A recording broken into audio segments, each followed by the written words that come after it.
get this going. Check the due diligence real quick. Yep, and we are live. Oh yeah. Oh, okay. Yep, there's that notification. Hey, yo, I ain't gonna lie, this would be a banger ass match. Becky Lynch versus Roxanne Perez versus Bayley for the women's intercontinental title. That sounds like a banger. That shit would be a banger. I'm just saying. But anyway, ladies and gentlemen, welcome back to the Wrestling Trenches. It's your boy DMV Phantom, joined with my brethren out here in the trenches. We got that guy E. Noifoy's here, Hello. and DJ Crossblade, Oh yeah. aka DJ Father. And we here for SummerSlam. I know y'all gonna be like, well, trenches. You guys are a little bit behind. Well, only thing we gotta say to that is mind your We business. got Listen, things we happen, all got right? we got jobs. Like for real, like mind your business. Like we was gonna do it. It just took some time, all right? Like I love them all. It's all right. Bless you. It's all right. Thank you. That's how you know it's all love because it's the same way we talk to each other. So, but we here. We here to talk about SummerSlam, and we gonna do this shit for real. Yo, this I ain't gonna lie. I would see if we still had this type of women's roster. This would be a good ass match, like a whole good ass card. Just saying. But all in all, how you guys doing? Word, word. I'm chilling, I'm, bro. I'm chilling, bro. I mean, adjacent to the fact that somebody was 30 minutes late, yo, we just rocking. We rocking out here, yo. We hey, doing it. You We gotta doing what be we that doing. person, right? You We gotta be doing what that we person. doing. nah, it's all right. No, it's all right. It's all right. I'm gonna remember it the next time that nigga fall asleep. Um, And, I'm gonna call. but nah. I'm gonna call a substitute that week. Anyway. We gonna call Matt Striker? Like, damn, nigga. But all in all, so SummerSlam. How'd y'all feel about SummerSlam? You know what? I'll go first. I'm gonna be very honest, right? As much in the very beginning, I was on East side. These matches better deliver because the packages wasn't living to the hype. Yeah, the build up was straight garbage. But I would say the only thing that's gonna be different from my take on it with E is the fact that I feel like the matches to a high standard, definitely longer than what WrestleMania's matches were. One, two. I thought the Hell in a Cell actually really did deliver, even though I know it wasn't as, even though it didn't match the what you call it, even though it didn't deliver like what we wanted to, as far as like what we wanted to see. It didn't deliver the hype. Right. But all in all, um, overall, I mean, it did its due though. I'm happy. Brock Lesnar is now retired, as is stated on WWE, right, baby DJ, right? And yeah, we is night two delivered. I'm not gonna lie to y'all. The only thing I didn't like was the CM Punk versus um, Cody Rhodes match. I felt like that match, even though it had its like little climaxes here and there, that joint was trash. But Randy Orton's back. Exactly. Exactly. No, I'm dead serious. I'm as much as as much as you say that, I'm dead as that was not a match I was excited for. Yeah, no, like it's not. It didn't. Nothing. It was just a one-on-one match. Nothing there made me want to say, "Oh crap!" Like, okay, CM Punk flew. Great, an old man flying. Like I didn't see that before. Like Cody Rhodes doing Cody Rhodes things. Like nobody became a heel. Nobody turned. Both of them stayed a face. It was a waste of my time. I was expecting a heel turn from somebody. Instead, what do we get? We get Randall Keith Orton He coming said back. he almost said Orphan. Yeah, he definitely said Orphan. I Oh, think he I was thinking almost of Orphan. I don't know why, but no. he sounded like he was gonna say Orphan. Nah, I was trying to breathe, and my nose got stuffed. But anywho's, Randy Orton came back and RKO Cody and led Punk to winning.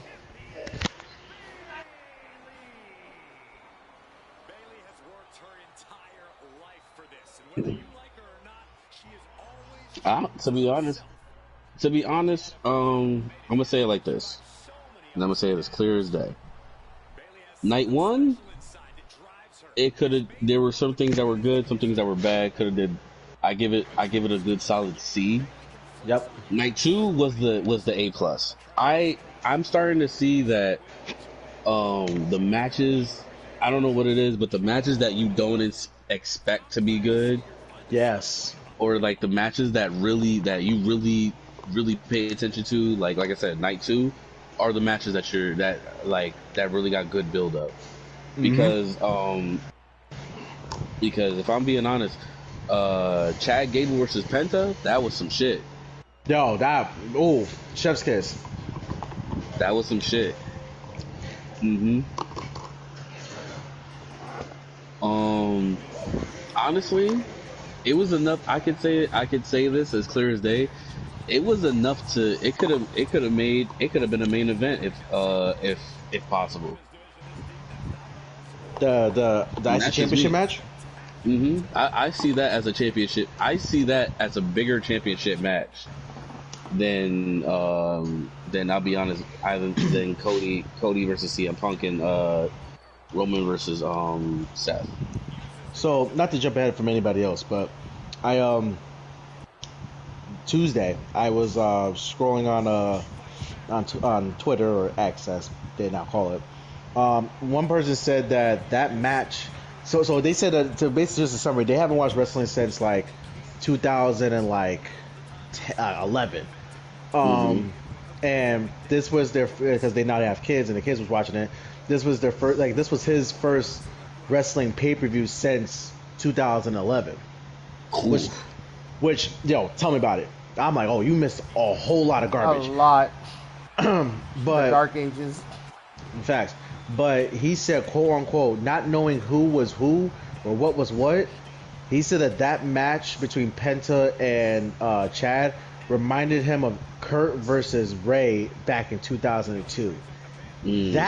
That for somebody who hasn't watched the product since 2011, and you watching it for the first time, and you saw that match, not knowing who these two people were, and that's what you said that match reminds you of. That's all I can do. Round of applause. He's clapping with his hands, folks. He's I'm clapping with his hands. That's facts. I forgot we don't got the cameras. I'm clapping with hands. With hands. Hands. That's so nasty.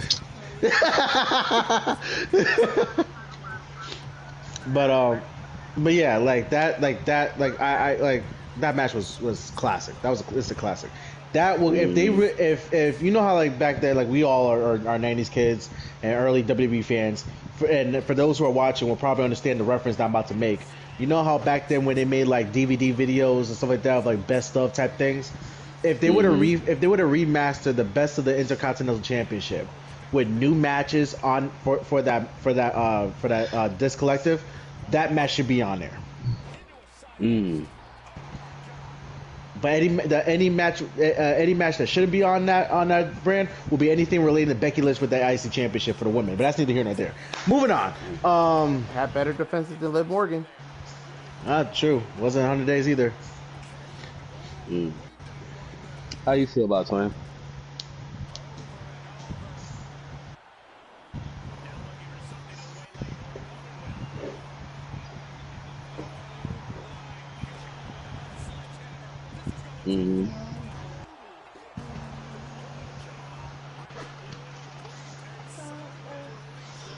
Talk about it.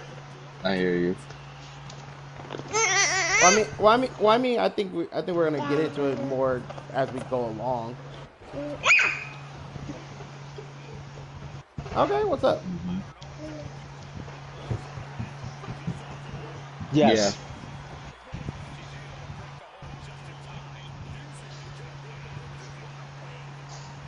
Oh, okay. I was about to say. I'll say that match like almost went like a whole 25, or did it? That was 11 minutes. Golly, You can tell, ladies and gentlemen, you can tell who huh? was really into the match and who was really watching the match, who was really timing the match, and that's a good thing on both ends. But that was just funny just now.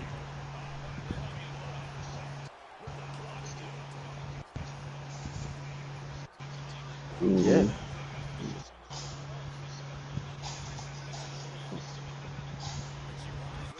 Nah, facts.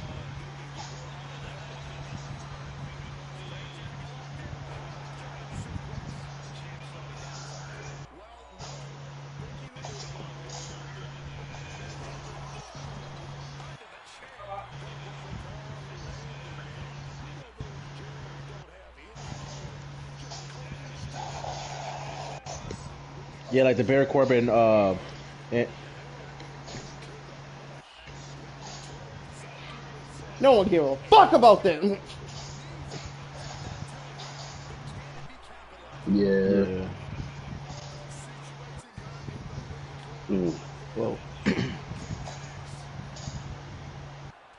Phantom. So I'm gonna just say it like this. Unfortunately, I'm the oddball out in this situation because I didn't get to watch night one off the rip. I had to go back and watch it later. So I skipped through most of the ads. So that's I didn't have the ad issue. But This all in lucky all, ass nigga. Let me it's stop. all right. Fuck you. You had to watch ads. Haha. This is why you was late. Anyway, let's And go. niggas late one time. Nah, nah, we kid. You'll be all right. We don't got set times. I'm gonna say this nigga got tabs. But no, the show was decent. I can't even complain. Like Hmm. I think we can all agree. Like our universal benchmark is always going to be that WrestlePalooza. Yeah, yeah. Like if that shit, like if it's that bad, then we know that's just bad. Like Brother, if they do ew. better than that, I'm always going to be a little bit more content. Brother, why would you say that, brother? Cause Brother, no. cause we gonna tell the truth out in this bitch. That's why. Brother, ew. I'm gonna say, why do you sound Asian? This nigga. You did. Um, You sounded a little But Asian. the show was decent. I can't even get mad. yeah. Real, go ahead. Oh hell, I was on my feet watching that one. They definitely delivered.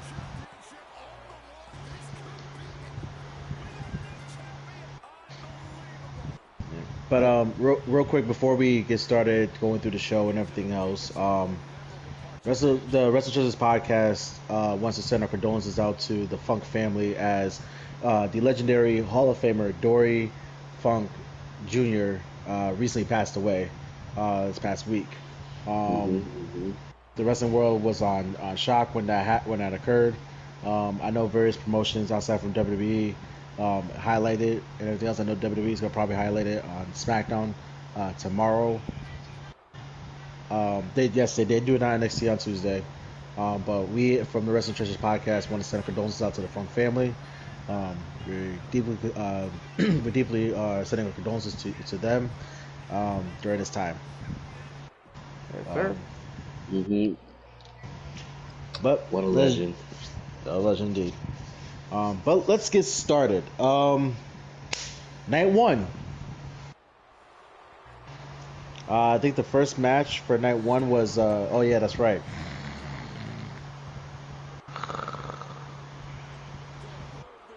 No, no, no. I know. I know. I'll get to my point later on. But it was the World Heavyweight Championship for the women. Was Liv Morgan versus Io Sky. Um, that match, if you ask me, the match was good. I'm not saying cook, but it was good. I just didn't like the outcome. I'll just summarize by saying that I don't feel like Liv Morgan should have retained that championship. I don't That know. and Sorry, go ahead. My bad. I don't know if, and for those who didn't watch Monday Night Raw on Monday, we had Becky Lynch and Stephanie Bakera return. I'm sorry. This nigga. Um, but I don't know if they're trying to do that so that way Stephanie could come back and face Liv again, or Becky. I don't know. I just felt like Io should have won that match, personally. Only reason why I'm saying this because I know Io would have done more with that championship versus Liv, and the fact that Liv didn't defend the title within 100 days and is proud of it, like that's bullshit if you ask me. Yeah. I was gonna say, to be completely honest with you, like you said, like I agree with you. Um, Io should have won that. I still think Io should have won that match. The ending of the match was very weird. It felt like it wasn't it wasn't a decision. It felt like the decision was made on the fly, if that makes sense. It felt like the moment that they remembered that Io was supposed to have a banged up leg, that was when they decided to go all out. Um, another thing that another thing that messed with me is, and Twin probably will agree with me on this, but Judgment Day coming out early as hell was very different. Because they came out earlier than they were supposed to. Um, and and it just, I don't know. Like the match was great. Don't get us wrong. Like the match was great, but for me, it just didn't. It didn't stick the How I landing. put it. It didn't stick the landing that I thought it was gonna stick, and especially since, like I said, the way they try to, like, it felt like they try to, like, how I put it. It felt like they were trying to give us a match and was like, okay, y'all wanted to see this for a minute, here you go. And that shouldn't have been what it was, but that's what it felt like it was. Well, you know what I think too, because I think they were just playing to the fact of, because it's one thing that they said during the match that technically Liv had a losing record against Io, so I think that's why they went in that direction. I don't think it was the right decision. I was gonna say, because even still, that doesn't make any. But okay. So this is my problem with that. Okay, she has. She has What happened? she has a um I thought they said she did. what's this though?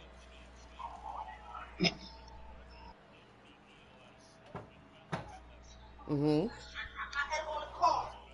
Um, No, no. What I mean, no, I'm saying even though yeah, that counts as a win. I think what they said was she's like I think it was like 3-2 or something like that.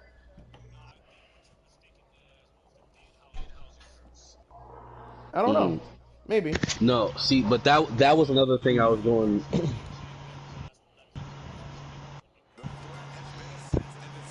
Right.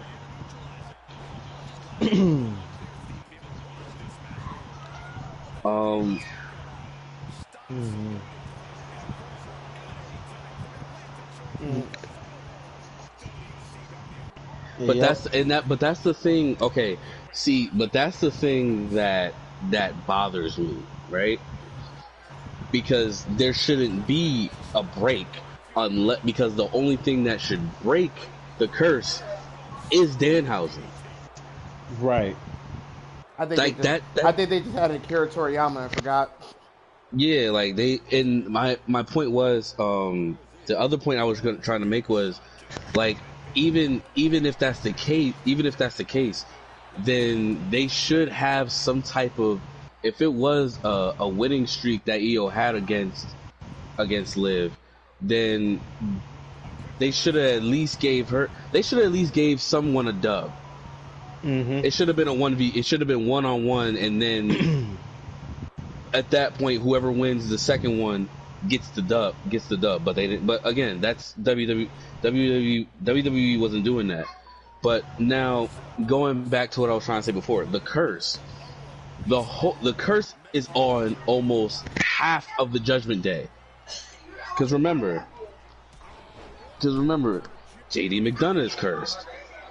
Dominic Mysterio Okay, is so cursed. I actually got it backwards. Apparently, Liv is 3-1 against EO. Then she should. So she has 3 dubs on EO. Well, that's counting SummerSlam. So she should have won, Yeah, she was 2-1 walking into SummerSlam. which means that's some bullshit. I'll be right back. I'm gonna go hug my aunt. I'll be right back.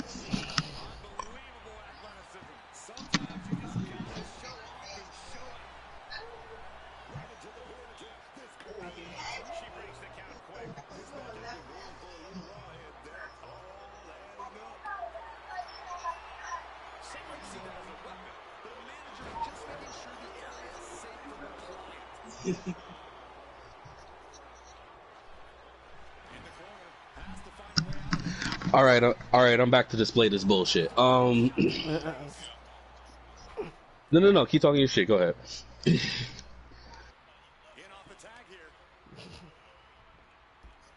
No, go ahead. Give your opinion.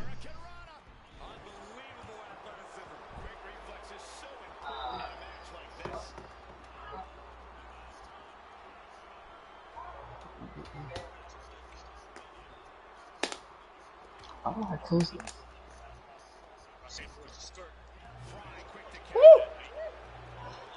Mm-hmm.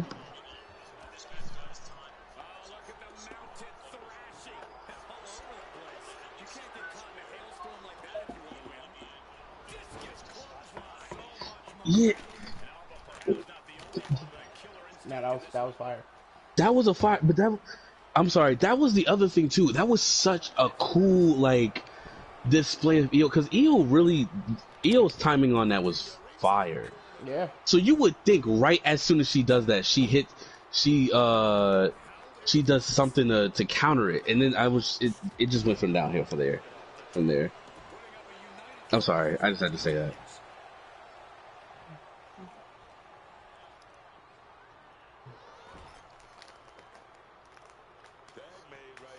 Mm-hmm.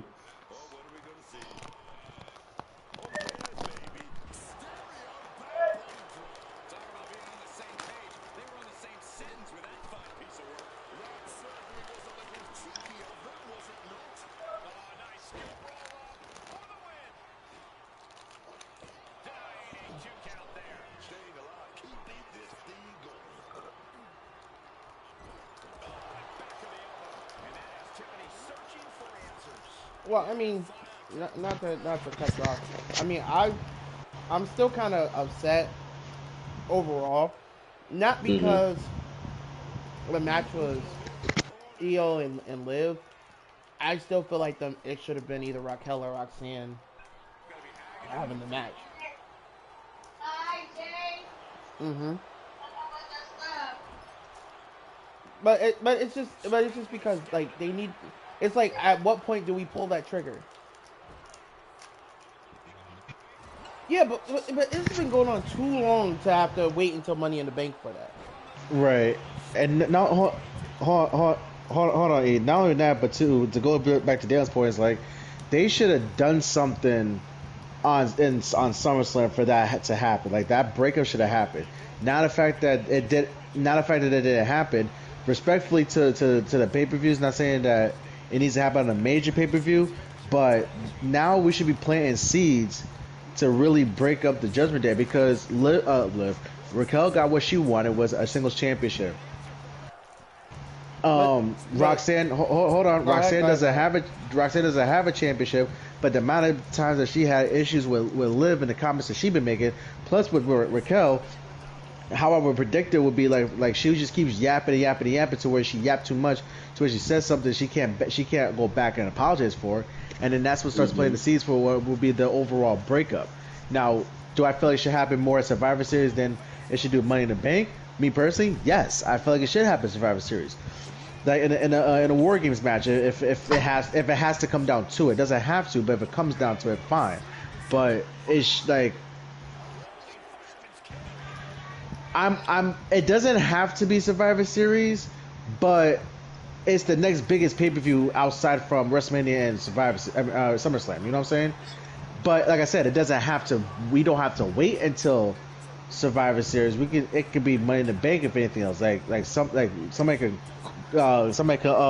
cost Roxanne or Raquel from like winning to be qualified into the match or something. But Something. but that's where my problem comes in. Not to cut you off, Lee.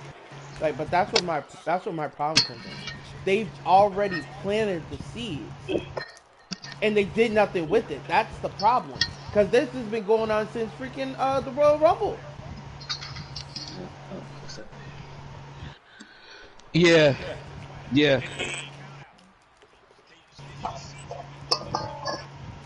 Like they had the beef with Roxanne and everybody, and then they was questioning her. Then she did a Jey Uso and just became a soldier out of fucking nowhere. They had the freaking issue with Raquel, with Liv eliminating Raquel, and then on top of that, then they started planting the seeds again for the Queen of the Ring tournament between Raquel and Liv, and then that shit went nowhere either. Mhm.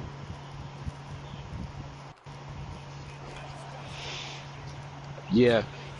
Hmm.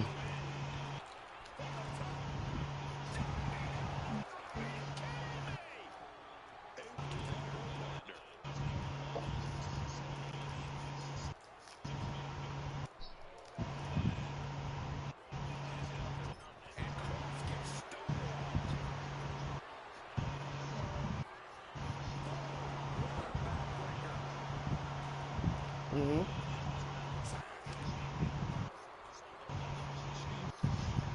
Mhm. Right.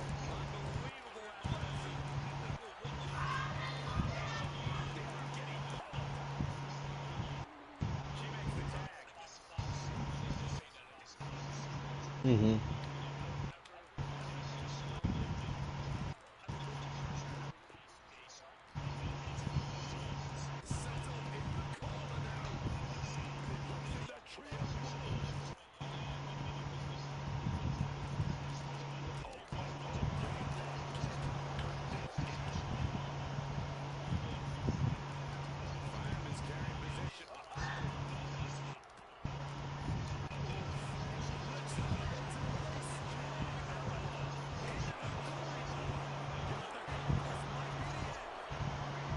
I mean, real quick, just saying that kind of sounds like what happened with Tiffany Stratton and Nia Jax. But but what I would here's what I would do. Like, this is my opinion. I'm not just This is just my fantasy booking. What I would what I would do is I would still do the first part, like you said, have Roxanne win the Money in the Bank, have Liv do like yeah, yeah, like have her do like a Triple H situation. But but uh every time Liv goes out for a match, just have it don't even gotta be nothing big, but have like a little section of time where Roxanne's like looking at the briefcase and looking at Liv, just to get the idea, like, oh, is she about to do it? And just Like let it Damien, build from there. so like Damian Priest. When we all Mm. thought Damian Priest was gonna sit there and cash in, but then he kept getting sidetracked and shit like that.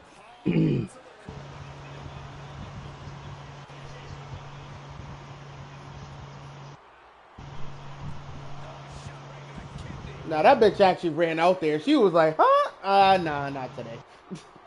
Nah. So here's what I thought they were gonna do. If I could be so bold. So this SummerSlam, I thought, because I was thinking about this, I thought SummerSlam happens. This whole match is going down. Liv and Io are at their limit. We all know that. We all know that. Raquel was subsided at Royal Rumble, and we all know Roxanne had to deal with Liv calling her a traitor and shit. What I thought was gonna happen was, while these two are at their limit, right? Raquel would come down, and at first we think that Raquel's gonna stop, gonna help Liv. Oh, first I gotta say the ref is down at some point, but we think she's gonna help Liv. She doesn't. She ends up screwing Liv. Io picks up, gets the dub, wins the championship. Head for the hills. Next week, the next week on Raw, because like I said, this is before we knew Stephanie Valkyrie and Becky Lynch was coming back. Liv ends up talking shit about Raquel because she's pissed. You know, it's normal shit, and Roxanne has to sit there and deal with this. So this whole time this is happening, Roxanne and Liv. Now this whole time this is happening, Roxanne and Liv are looking, unjust, because the next pay-per-view is Money in the Bank, right? So while this is all going on, Raquel's playing cat and mouse with Liv. Does she really have to? No, but she wants to anyway. At some point this has to end. But there's a championship going on. There's a going on to see who is going to be in the Money in the Bank match. We find out that not only Raquel is entering in now. At some point, I would say like this: at some point, Raquel loses the title, because we all know WWE doesn't give a damn about a lot of people having long reigns. But she ends up losing the title, but you find out she loses it because of Liv. So you find out that all three, Liv, Raquel, and Roxanne are in the Money in the Bank match. Mm-hmm. Now, at first, we all think that now whoever the extra people are, they're out the way. Raquel and Roxanne and Liv are at a standoff here. But as this is happening, you find out that Roxanne is betraying Liv at Money in the Bank. And you find out that Raquel and Roxanne were actually working together. No, that could work. And then Roxanne ends up getting the Money in the Bank. Now, while this is happening, where's Io? Well, we just said Becky Lynch and Stephanie Valkyrie was coming back. She's done a three-way. I keep calling it a three-way match. A triple threat. I know, but she's done a triple threat before. Why not do it again?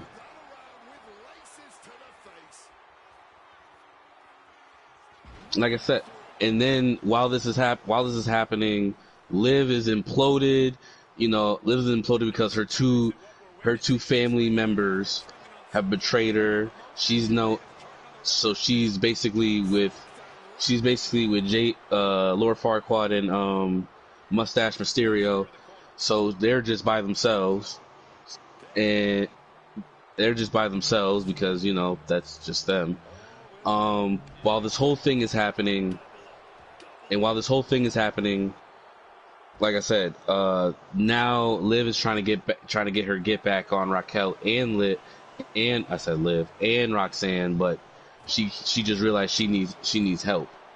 and that's where I kind of stopped thinking at that point. That's how I thought it. That's how I thought it could go down when this whole thing happened. But at the end of the day, it didn't. So yeah, that it is what it is.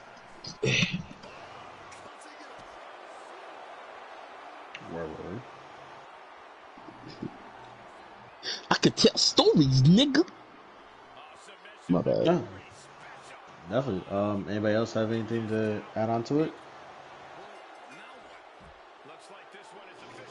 All right, moving on. Next match, which if I let me pull up my notes here.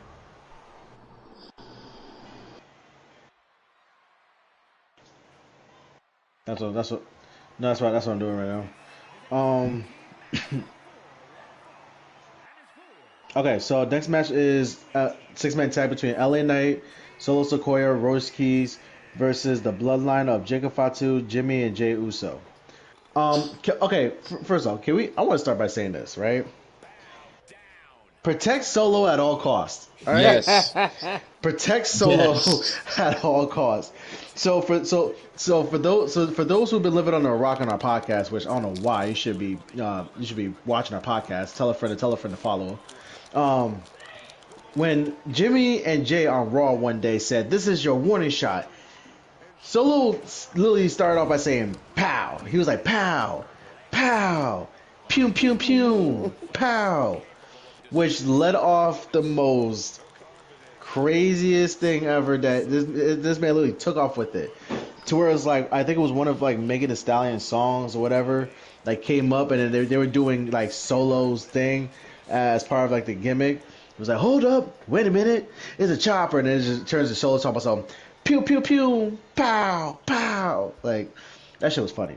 Anywho, this man came out trolling and was like, "Pew pew pew pew." I'm like, bro, this man. He's And been then, going with that too. yeah, and then got the nerve during the match to run it back and to do yeet DX chops to Jay. Protect Solo Sequoia at all costs, please. Sequoia? You mean Sequoia? Who's Sequoia? This man. Sequoia. Sequoia sound like some lotion you ain't supposed to have. What My the? mom, You know my what? mom said I gotta put on the Sequoia. Sound like old school Robitussin. That's Boy, if crazy. you don't get that, boy, if you don't get that Sequoia out the damn. Mama, my leg hurt. Get that Sequoia out the. Get the Sequoia out the bathroom, boy. Rub Sequoia on your leg. You.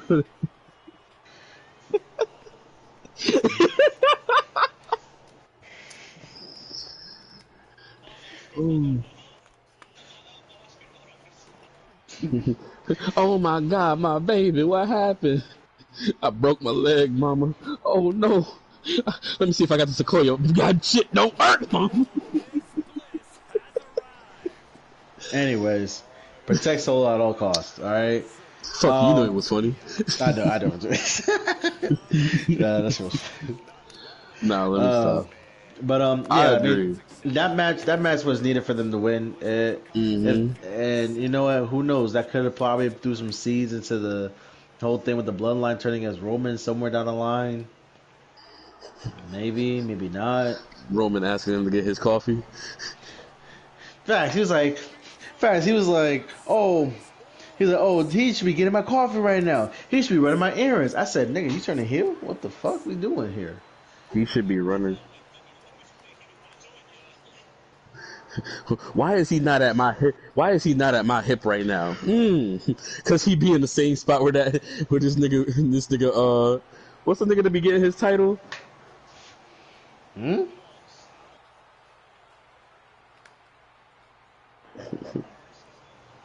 Lord, Lord, he be on the same link with Lord. Solo! Here's your title, sir. Alright, thanks, man. It's like niggas don't want to do that. Good. Oh shit. But yeah, that match was good. It was entertaining. It was hard hitting. Did lead up for some things to happen afterwards. LA Knight calling out Roman. Jacob and Keys brawling to where Keys had to get shipped to the medical facility. So we'll keep an eye on see where this goes, and Hmm.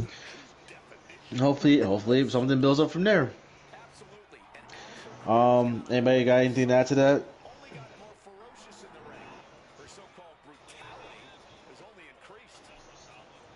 Hmm.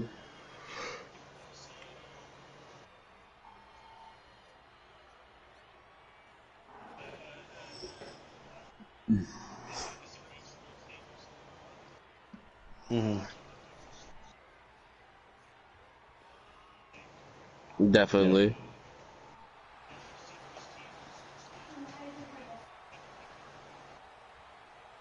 Yo, this man's moving up. You know, I was gonna say that too. Royce Keys, after leaving AEW, this man just moved That up. Like that man got the most. That man's getting the most humblest push ever. Towards like he's facts. still Now you know what the like crazy part is? People don't see it that way.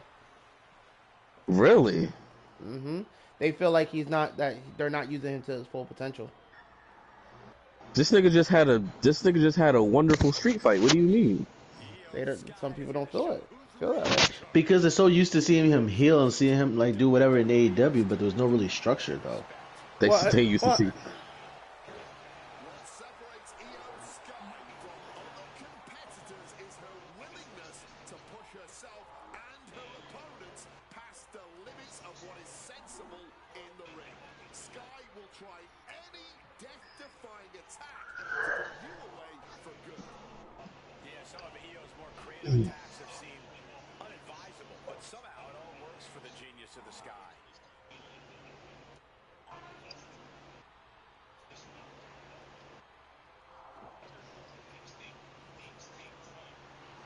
Yeah.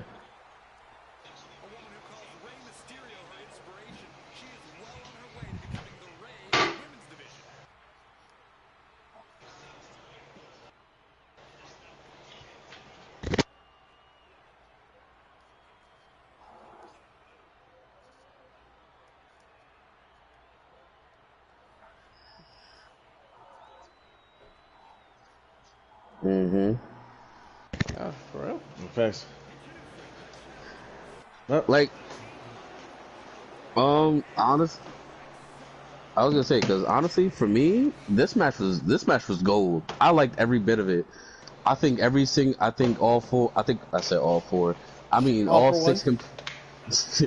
this nigga don't do all six math. competitors. Shut up. Oh yeah, that's right. I went to a Bridgeport public school. That's crazy. But if I'm being honest, all six of these competitors did their thing. You know, the Usos did their 5 moves of doom. So, Jacob did his Not natural five moves wrestling of shit doom. prowess. Did his natural wrestling prowess. Royce Keys, like I said, was doing his shit. L.A. Knight was somewhat yeah, and L.A. Knight was damn near nowhere to be found until the end of the match. Mm-hmm. Solo God, and yeah, Yep. that nigga and looked like I, like a crash test dummy. Freaking the '90s. Like that shit was crazy. and like we said, Solo was the star of that whole show. Oh heck yeah. Solo, and I think, and I don't know if y'all saw, but he did an interview where they were talking about how he beat John Cena, and this goofy ass motherfucker says. He says, "Hey John, if you want to talk about it, hit me up. I'm a good guy now." I'm just like, "Yeah, we know, Solo. We see you're having a great time with that." No facts. Like, For real. hmm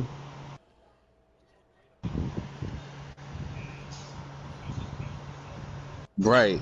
Mm-hmm.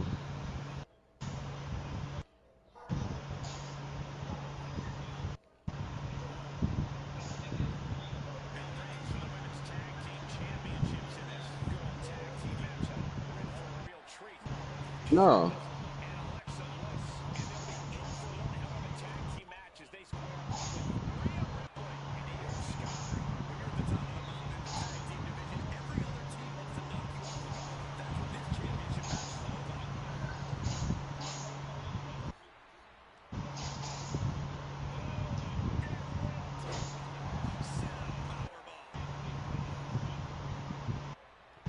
Well, I mean, I To don't. I mean,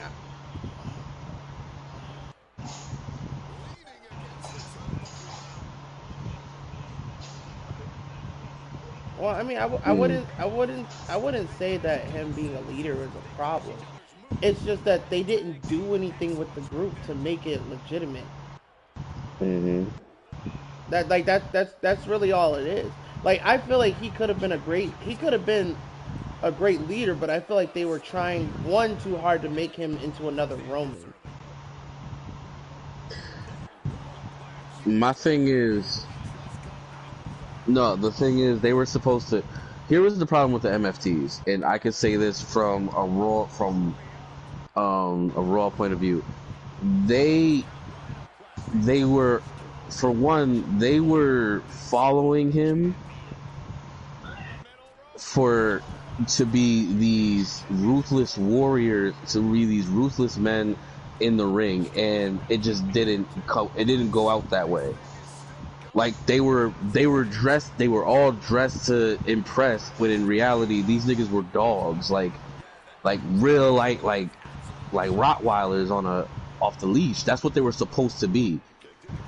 When you give them suits and have them in shades and got them looking like they ready for a photo shoot, no, that shit don't work.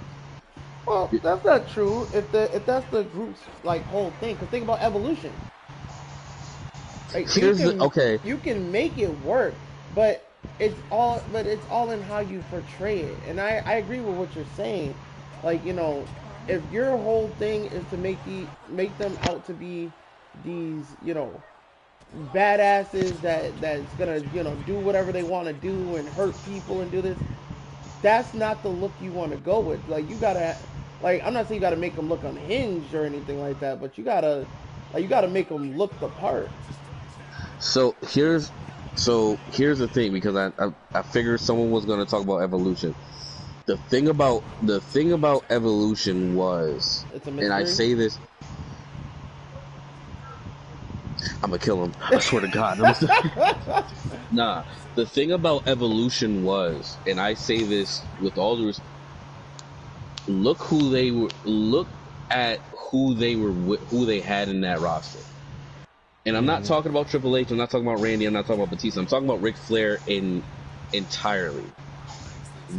Like when it came down to it, Ric Flair was the was the pers- persif- The personification. personification. Yeah, Ric Flair was the personification of ruthless but classy. Jet airplanes, limousines, expensive bottles, ladies all around, pretty ladies all around them. That's the type of like group they were. That's the type of group dynamic they had. Now the MFTs let's say, were they in that same role? No, but for them to be what they were and more, if they were going to do that, it should. I feel like they could have did it a little differently. Um, another thing is like with Solo, if we're gonna look, if we're because you said because Twin, you said he was more of a follower. I don't think it was more following that was. I don't think it was a following and leading problem. I think it was more of like it was his comfort. The more he got comfortable being, like, the comfortable he got, the more you saw in him, the more you saw better in him. Because because remember, he was in NXT. For those who don't remember, he was in NXT, and he was the Street Fighter. He was he was the Street Champ.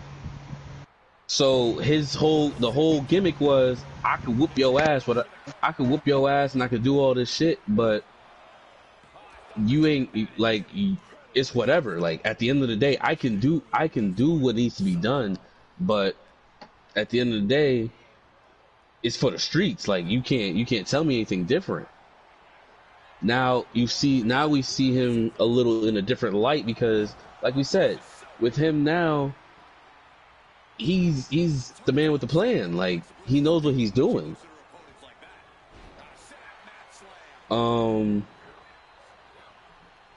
That's where I think that's what I think it is with when it comes to Solo.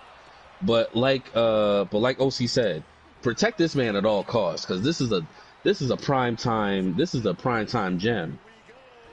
So let me ask y'all a question, because there was something that I saw, and I want to know if y'all agree with the statement that I heard about. Someone said they feel like Solo was meant to be more of a Rikishi type of character versus an Umaga type of character. Do y'all agree with that statement? No, No, no. no. If he was meant to be like Rikishi, he would be like Rikishi. If he was meant to be like Umaga, he would be like Umaga. The thing is, Umaga, you can't relate those two outside of family. You can't relate those two with their craft. Umaga was known. If you seen Umaga, you had to run for the hills. That nigga was known to fuck you up and not give a damn. That's the type of person Umaga was when it came to being in the ring. Rikishi, yeah, he was a little, yeah, he could fuck you up too. But the thing was, Rikishi was more like, you know, he got down with the get down, if that makes sense to y'all. Nah, old head, that don't make sense to these younger generations. I know. I thought about it once I said it. Shut up. But he got down with what he needed to do. Rikishi was Rikishi was the one that had, you know, he had niggas dancing out their seats. Like, no matter what he did was doing what needed to be done. But he also did it in his own way. Same thing with Umaga. Umaga, when you see that nigga, you was like, oh shit. Like, nah, this nigga bugging. We gotta go. Like, so I don't think he's like either characters, if I'm being honest. That's fair. Mm-hmm.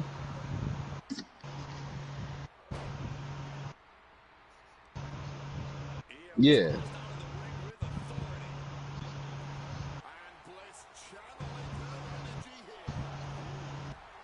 I was gonna say, man, I don't see shit.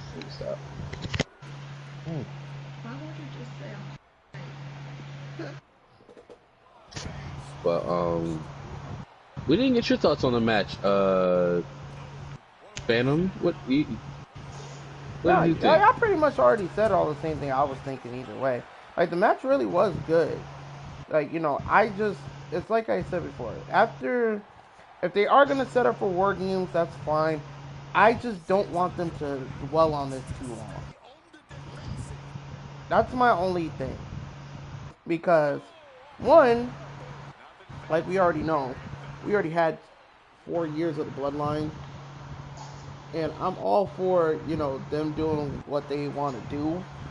Mm-hmm. But at the same time, it's like, I don't want Royce Keys stuck always fighting the Bloodline every week. For real. I was gonna say, here's the thing. You said you don't want LA Knight fighting the Bloodline. I don't want them to continue having him fight with Jacob. Yeah, no. Mm-hmm. That's what I said. If they're no, but that's what I'm saying. Like, if this is what they're gonna do, fine. Let's have this little short thing and then let's drop it. Let's not keep this shit going. Yeah. Like, you know, because again, like like LA Knight, like he needs to be doing. So I understand he wants his world title, nigga. You better go fight freaking Chad Gable for the Intercontinental title or something. Like, just to do something different. You know, freaking, I don't fucking know. Have freaking Jacob and freaking Royce Keys win the tag team titles. I don't know. Just not doing the Bloodline shit for freaking the next 6 years.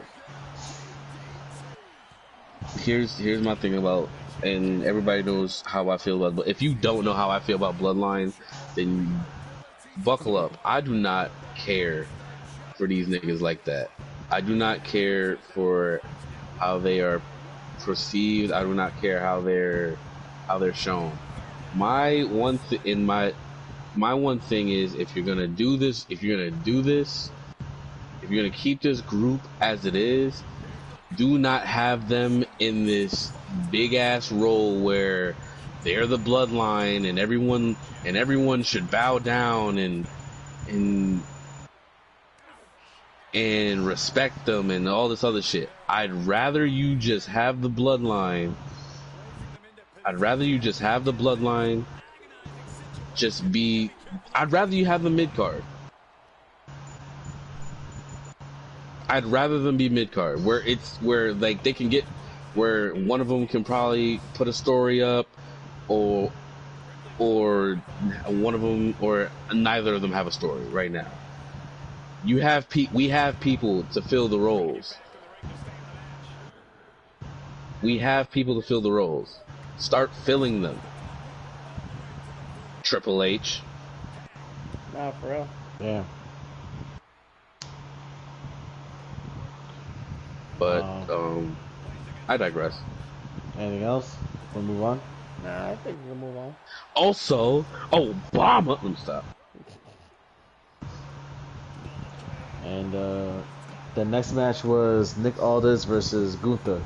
Woo! Alright, I just want to say that match was a lot better than I thought it was going to be. I wish it was longer. Yes. I wish it was longer. As much as I wanted Nick Aldis to win, another part of me just wanted the match to be longer. I enjoyed seeing Magnus. I enjoyed seeing Magnus wrestle. The national treasure. I loved seeing it. It was great to see him wrestle. He did so well, and if he hears this, if he doesn't, it doesn't matter. I just want him to know I'm proud. I'm just proud that he was able to give it his all, because that man deserved to be on that stage. Like I said, the other problem was I wish if it was a little bit longer. Oh my god, bro. Like I said, I'm just happy that because if y'all didn't watch, any of the last few Street Wars, I've already said my issue was I was worried that they were gonna basically feed Nick to Gunther. Mm-hmm. That's the major thing I was worried about. But they let him put up a fight, and it wasn't one sided, and that's what I'm really happy about.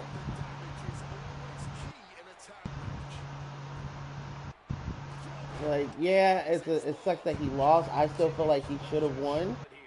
Mm-hmm. Just for storyline purposes, I feel like he should have won. And the only reason why I say that is because,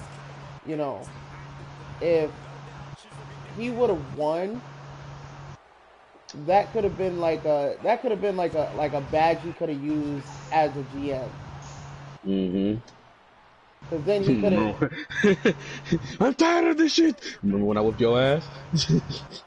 Or like sorry. If somebody else like tries to get out of line, he can hit one of those. Yo, I whoop Gunther's ass. I'll whoop yours too. Mm-hmm. Because then I feel like that opens the gate for him to maybe have a few more matches if necessary.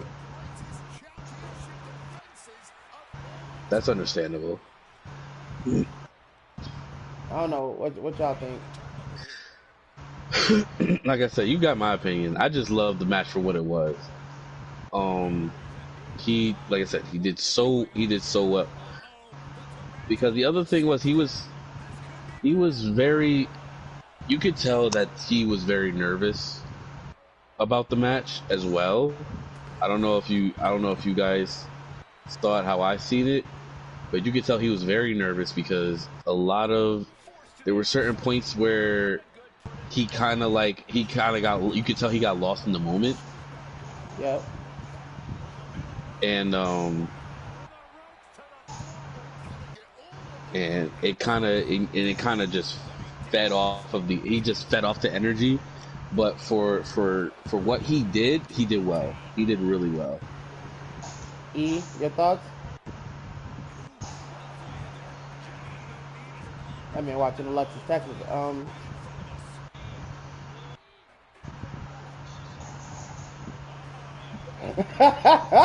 You just sent me a link and stuff.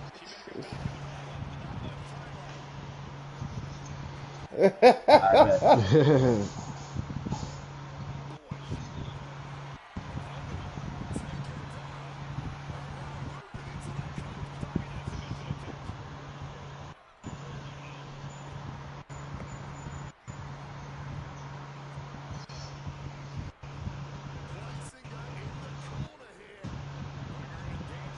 Mm-hmm.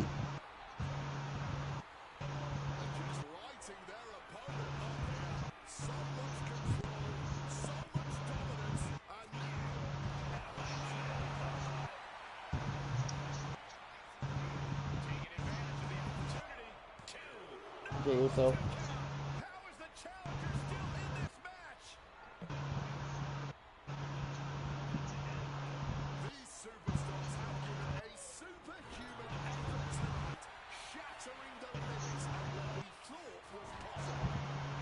Mm-hmm.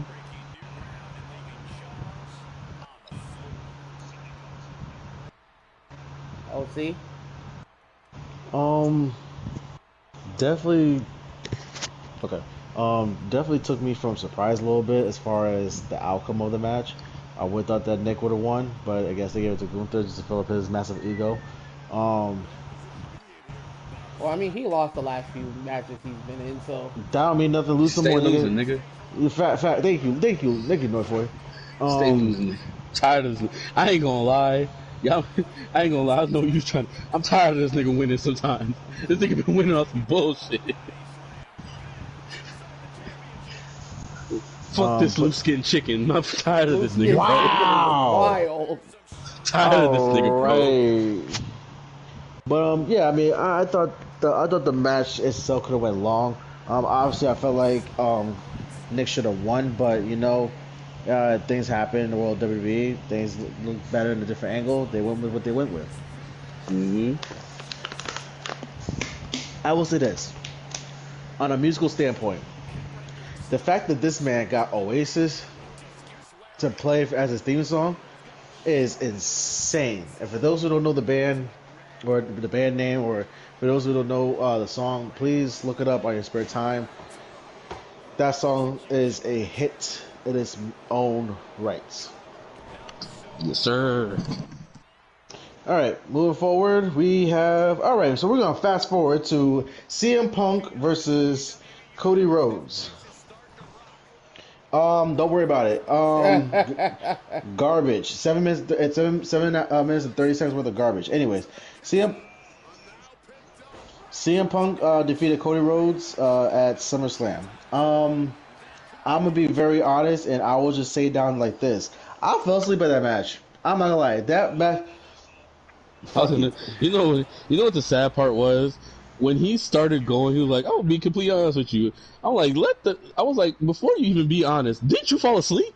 Yes, no, I did, and it was crazy. There could be a whole bunch of excuses that I can say that reason why I did, but in reality, though, I'm not gonna lie though. Like, I really would thought that this match would have made me more Hype. like, yeah, because like we had the rivalry, we had the altercations, we had the build up could have been better, but we had the build up for it. I was just not like I'm looking at it's just two baby faces fighting. No one turned heel. Randy Orton I don't came. think that's the reason. I don't think that's the Ra- reason. Randy Orton. Well, this is my reason. But Randy Orton came back, RKO'd Cody, and then Punk retained the championship. It's like cool. So they did that so that way Cody has something to do, which is Randy Orton. Fine, but it's just like my Pause. thing. That's not what I meant. Anyways, but like the problem that I had, and my feedback was the fact that's like a different outcome should have happened. If Randy Orton came and RKO'd Cody, then Cody should have went and hit that nail in the coffin and turned heel or whatever. Because it would Mm-hmm. be a double face. Randy would have came back as a face. Cody would have turned heel. We got what we wanted. Merry Christmas. We're going into Money in the Bank with some crazy ass matches happening, and yeah, Well, the reason why I was saying I don't think that's the case. it I doesn't stop. Go ahead. No, what I think it is, I think it's because we all knew what the alternative could have been, and they didn't go with it. Because we could all say it should have been Sammy in that match. It should have been Cody versus Punk. Of course. Mm-hmm. So I think that initial Just for Sammy. letdown, I think just for that initial letdown is probably what's really fueling the you didn't really have any like excitement for Cody versus Punk, because the alternative is the logical story. Yeah. Yeah, they thought they could have sold more tickets with that, but nope. Guess again. My thing was, here's the issue. Here's my issue. And I'm gonna say this is, what was the problem for CM Punk not to go against Sami Zayn? Because it's not that it was a problem. It was just that Cody's a bigger name than Sammy. Here's no, but that's what I'm saying. Because this is why I say this. Sami Zayn could have been in the match with CM Punk, right? Understandable. Because that would have already built up a beef that was already there. Sami Zayn could have been fighting Punk could have been sneaking Punk whenever he wanted to. Did regular heel shit. Mm-hmm. Cody could have been at the point where he was in where he was trying to be in the what was I trying to call it? Where he could have been in the four. Why do I keep calling it a 4-way? What the fuck Well, is that? Sounds so because weird. it became a fatal 4-way. A fatal 4-way. So as it became a fatal 4-way, right? Cody could have been in the fatal 4-way. Yeah. Randy could have came and RKO'd Cody at that point in time to screw him over. We all know Kevin Owens was going to win. Is going to win. We all know Kevin Owens is going to win. But Cody could have been in that match instead of that main event. No, that's very true. It still would have played out. So yeah, I get the, oh yeah, well Cody's a bigger name than Sammy. Yeah, here's the issue. That match could have still happened and Cody would have still been in SummerSlam. Oh, everybody wins. Like,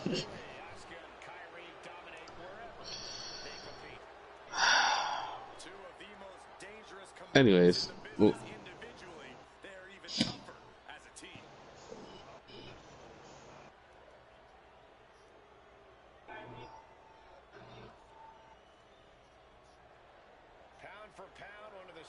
Superstars in the women's division.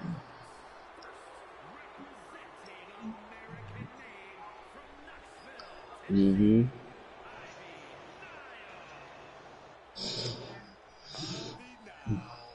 Really has that dog in her. When she has her sights set, she just tears her opponents apart, piece by piece.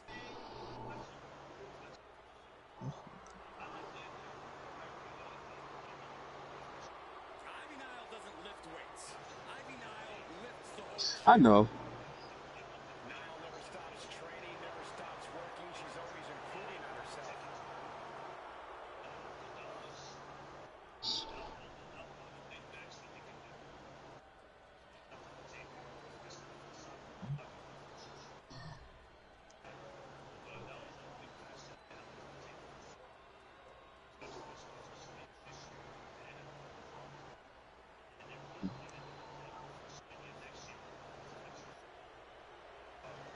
Dangerous intentions in mind for Izzy Dane. Has found something to believe in and won't let it go. And her partner, accompanied by Sean Spears, representing the Culling from Buchanan, Michigan, Izzy Dane. Mm-hmm. Izzy Dane. She knows it's all about checks and championships. Well, she's proven that she has no room for friendship. Look, man, Hell yeah. Yeah, that's gonna be fire. weak in the WWE, not carrying them. Just another That's reason gonna be why this shit is fire. so dangerous no matter who you are.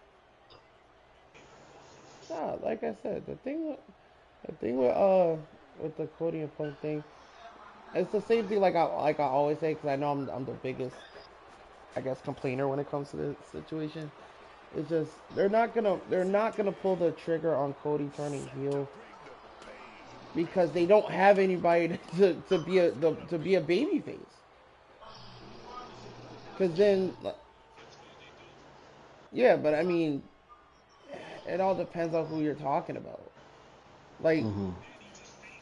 yeah, but here's the problem. He's he has the same problem I have with Randy Orton when it comes to being a face. I don't fully believe him as a face, and what I mean by that is I'm just waiting for that nigga to switch up on me. You know what I'm saying? Like that's the problem. Like the thing with Cody, at least as of right now, he has the same thing with John Cena had, where yeah, he may have his anger moments like any other person would, but you're not expecting him to turn into a heel. You're like, all right, he just crashed out a bit, and then you just call that shit a day. And it's like we talked about on like a few of the podcasts like a few weeks ago. The problem becomes is who becomes that over like who becomes like the anime protagonist when you have to have the big bad versus the good guy. Me. This nigga.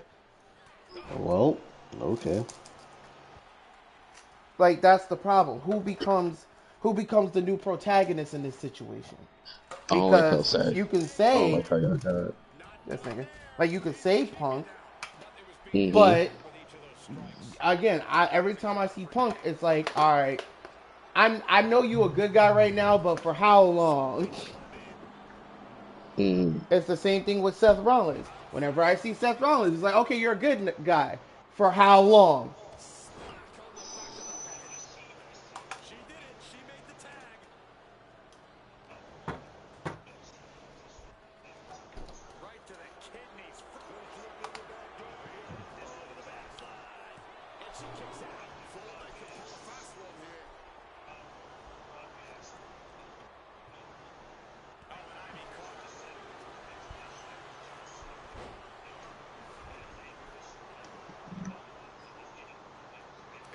Mm-hmm. Mm.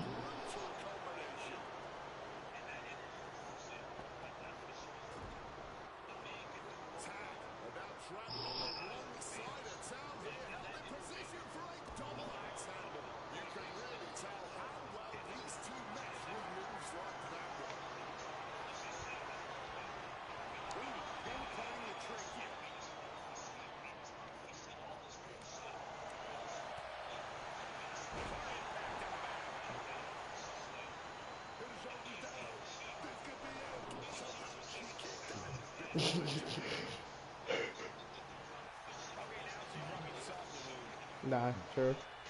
It's like, yeah, smack that. Smack that old geezer.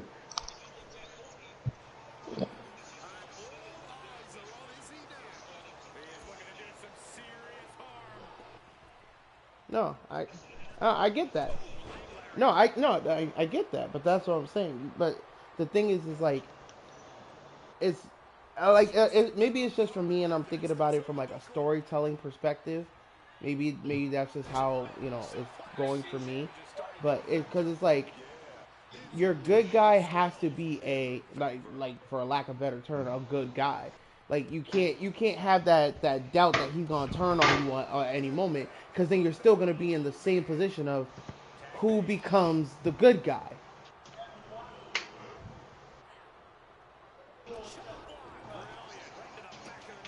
Yeah, but then it's still the same thing. For how long? Mm-hmm. And think about but because like think about it like this. And this is the best example I could give. If it don't make sense, that was the best I got. Think about those 4 years Roman was champion, there was no face that was on the same level as Roman. LA Knight wasn't there, wasn't at that level yet with WWE fans. You know, maybe Bray Wyatt could have did it if he didn't pass away.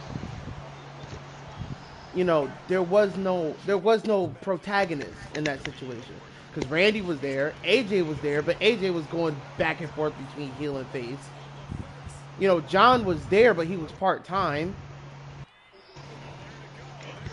so there was nobody really there to go against him. And then we were all mad because there was nobody that you could have saw to really take the belt off Roman. The only person was Seth, but even then you're kind of like, eh. No, I definitely felt that. So that's why I think I'm having the problem because it's like we need to have that protagonist and just so that way we don't run into that same exact situation where you have this evil force or this bad guy with no equal good guy.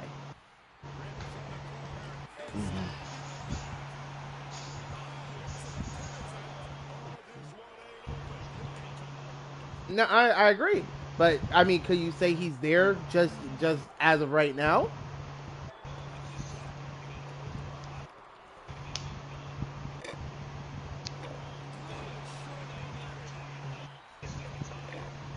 I know that's still a crazy statement to say, but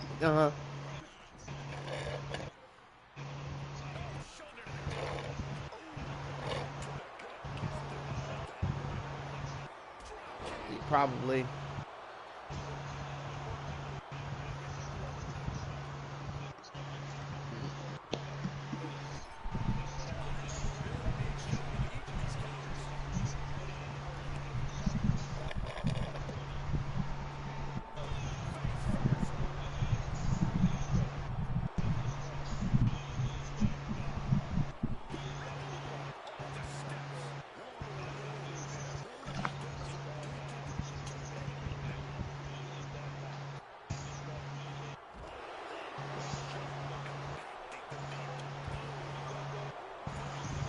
Yeah, I really hope so, and I hope we get there soon. But like I said, until that moment happens, Cody's not turning heel.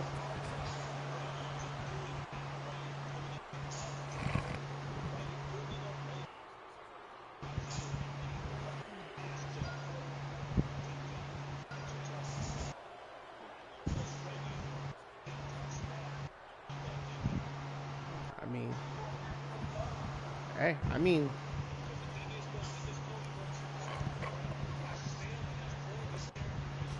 Mm.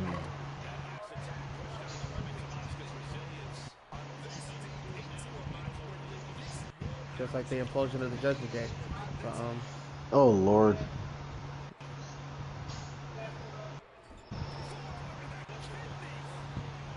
Then the main event for night one is the Hell in a Cell match between Obafemi versus Brock Lesnar.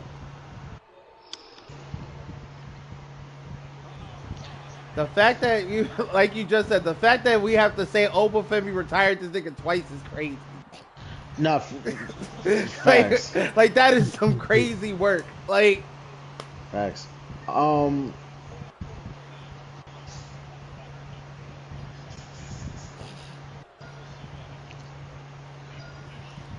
True. Um, I would say that this match, even though there were certain things that I wanted that was like, okay, oh, I think you might need to get checked out. You might need to go to the mental hospital. It's fine. But there's still like I feel like that match did deliver. Brock paying homage to the Undertaker with the tombstone and everything else, and the sit up and all that stuff. It was good touches, but it was Obafemi's night, which I feel like he knew, and Obafemi won, and then right afterwards, Brock dropped that promo saying that he's the past and Oba's the future, and that just shows you that the future of WWE it doesn't matter who you are, but it's like it can happen to anybody. Now, see, This is where I'm gonna agree with E because we was talking about this outside of this. It underdelivered for one reason and one reason only. Okay. They shouldn't have made it Hell in the Cell. Well, like for those who paid attention to the podcast and everything else, like I made it crystal clear. It's like the next match gotta have some type of stipulation. I just No, no, didn't no, think that was no, gonna be. no. I know. I'm just saying. I wouldn't think that it would have been Hell in a Cell. Like if you ask me, I think I agree with. I think I speak for you guys, where it's like last man standing or Iron A Man no match DQ match, or something. even that. Like yeah. But it shouldn't have been Hell in a Cell. That's the only reason why it underdelivered because they had this whole match and did nothing with the cage. Hmm. If that was gonna be the case, it should have just been a different type of match. If anything, I agree with Twin when he said it should have been a last man standing. Yeah, I quit match something.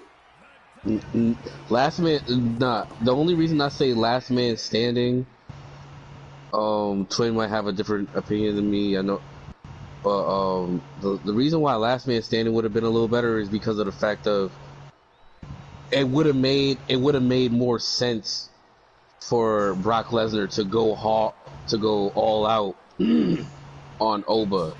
Because for one, if you don't remember the last time, this nigga brought in a tractor to to destroy Roman Reigns for this shit. But another thing is the last time he's been in a match like that was Cody, and Cody just refused to give up. Oba would have been the one to put him down. Oba would have been the one to put him down for a good long while, and vice versa. Now, for me, I'm gonna say like this: the Hell in a Cell for me was good. I just wish it was a little bit longer. It's another match that should have been longer. Also, they also said that the Hell in a Cell was a weapon as well. I Nobody mean, used the Hell in a Cell. barely. That's the point. That's the point exactly why I'm making. Why I say it should have been a different match. Because if you're not going to use the cage, you could have just had the match without the cage. I was gonna say I'm agreeing with you. I agree with you. I'm just saying, like at that point, like if when while watching it, you're kind of just sitting there like, not a lot of not a lot of cage usage in this motherfucker. Like this Like, nigga Brock said, you know what, fuck it, we just ripping the ring apart. And you just sitting there like, nigga, what? I forgot who said it. Somebody said they wanted to see freaking Oba hit the fall from grace off the top of the cage. Like I was like, nigga, y'all trying to kill people. Yeah, y'all niggas. That nigga Brock might be strong. He ain't that strong right now. It would have been cool though to see it though. It would have until that nigga died, but This just in: local wrestler Oba Femi has has killed one and only the next big thing, well, the next dead thing, Brock Lesnar, with a fall from grace. God forbid he hits me with one of those off the top. E, your thoughts?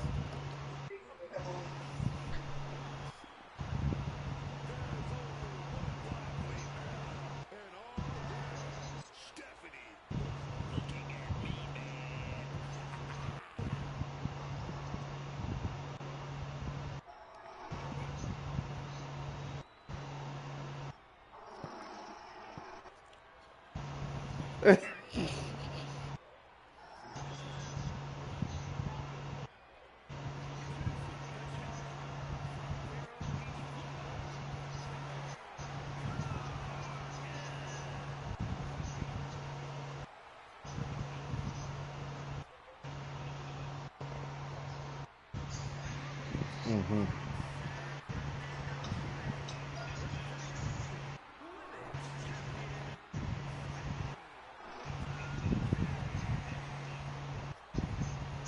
Mm-hmm.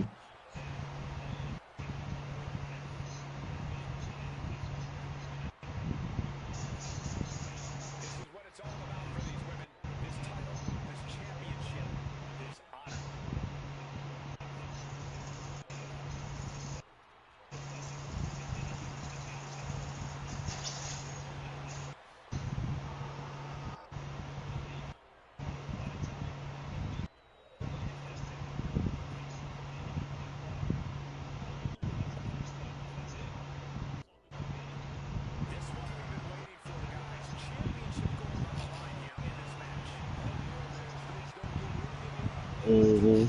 That's the ultimate motivator in any superstar career. So an open title in this match should be a ball to watch. Escapes the hold, now into the handle. Oh, jumping back elbow. Strikes with the forearm.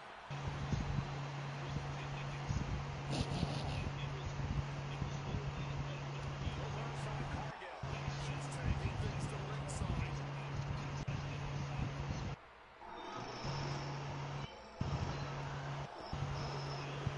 And what a effect does. Don't want to do as much damage as possible.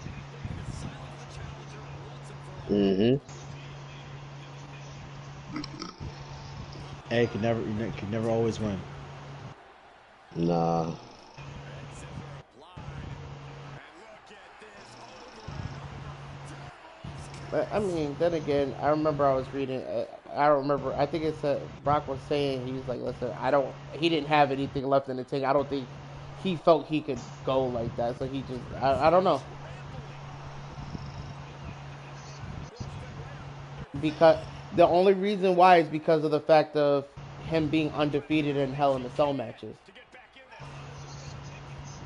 I mean that too. Now is the time Oh to beat boy. the count. I mean, if that's the case, they could have did it any other. They could have did it any other way, like that. Like Phantom said, like as much as they say it, it's like that means it could have went any other way. They could have done any other match. Power.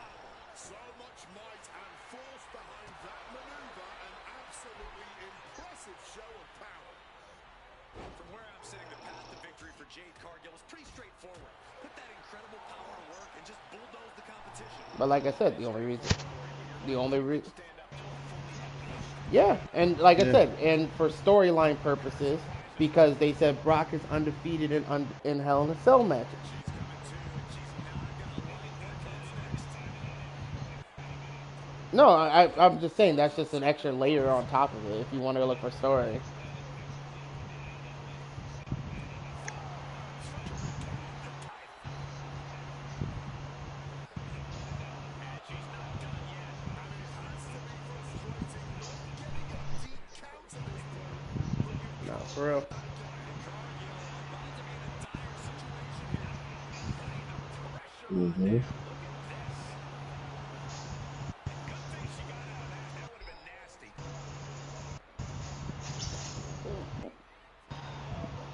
Hmm. No, I agree. Gets her Hmm. back to full health. But still a bit confused. You feel better? You got it off your chest. Being carried around now. Down with the boot.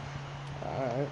Like I said, I like the match for what it was. I mean, um, it did what it had. I guess for what it wanted, for what they wanted, they did what they had to do. It did what it had to do. Um, so can't I can't forever be. No, I'm not saying I'm not now, twin. I'm not saying that you're wrong or anything like that. That's not what I'm saying. I'm just saying, in my opinion, it did what it had to do. I'm just putting that out there. Big kick in, meanwhile.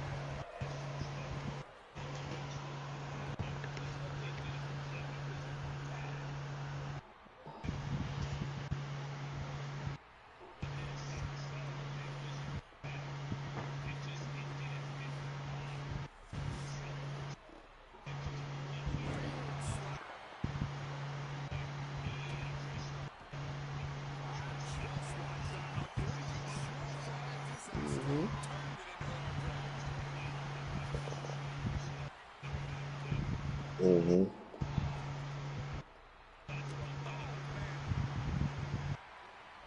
Oh, save with two knees.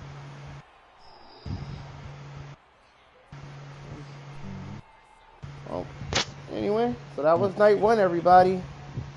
Hmm. Word. We all ready to hop into night two? Up flat. Power into the scoop slam. Yep. Challenger really struggling So, Well, here. That's insane. real quick, what? real quick, because I have obligations I have to do in the morning.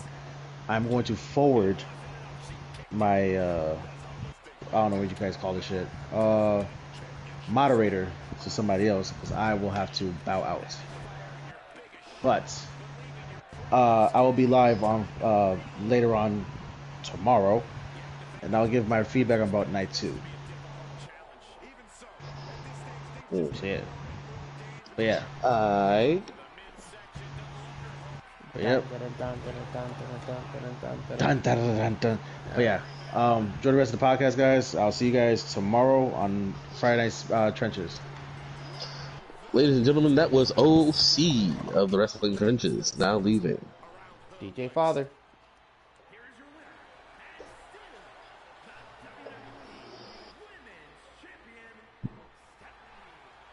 But all right, let me. I'll pull it up to the face.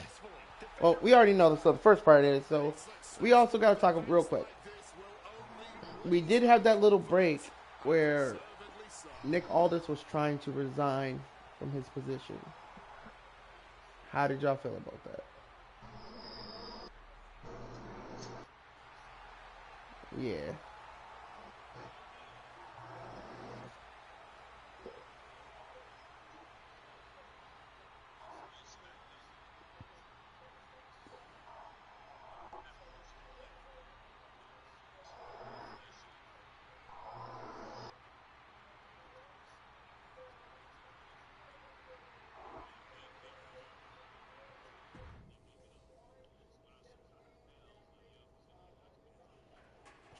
Mm-hmm. You know, for Um, he's a man of his word at the end of the day. He went and did it. He was gonna do it, and Triple H was like, no, fuck that, because I'll be damned if I gotta go back over there. And so he ripped that shit up and said what he said to him. I think, personally, if it were me, I wouldn't even give my resignation letter. I thought this was gonna be the moment where he just goes, you know what? I don't want to be general manager anymore. I want to be a wrestler. Mm-hmm. no. Like, So, go ahead. because the thing is, because I'm not saying it would have been the better choice. I'm not gonna say that, but for him to, get this out of his system, and then having to look back at how it was, you would think that he's like, damn, this felt great. Like, this felt like a rush. This felt needed. I want to do this again. But like I said, that's either here or there. Well, one of the reasons why I bring this up because not only does it go into our next segment, but I remember I was scrolling on TikTok and somebody was, and actually no, it wasn't even scrolling on TikTok. I think you sent it, and I was saying the same thing. There was a video of this dude, and he was saying how, oh, Nick Aldis, nobody wants to see Nick Aldis in a suit. We want to see him wrestle now, and it's like, as nice as that would have been, who becomes general manager now? That would have left a hole, and I don't think Adam Pearce needs to be on both shows.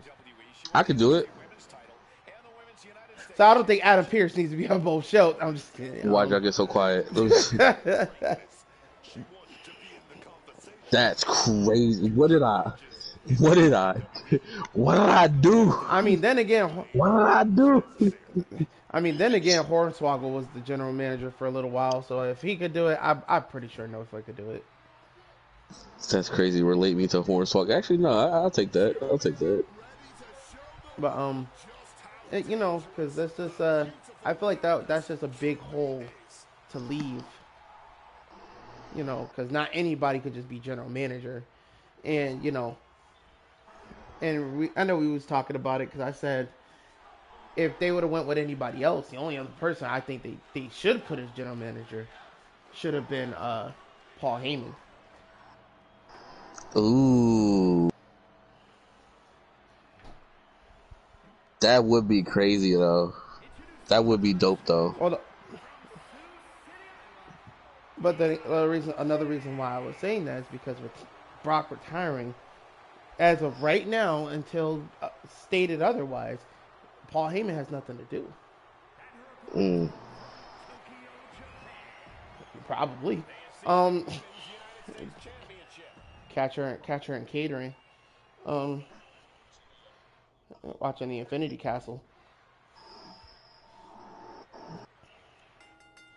But you know, because I feel like if you're just gonna like, because I feel like if you would have just shoved like, let's say like AJ Styles or John Cena or somebody in that same position, it's the same thing as having Nick Aldis in that position. Because all you're gonna Mm. get through the whole time, every time one of them hits the TV, oh we want one more match, and it's like that's not the point right now. That's not what they're there for.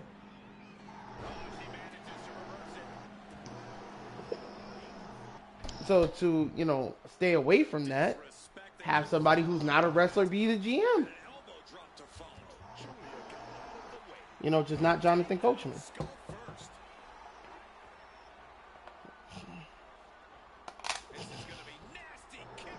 Ew. That's some of my thoughts. But all in all, so the next match is actually, and it's gonna be crazy, is actually a one-on-one match between Sami Zayn and Finn Balor.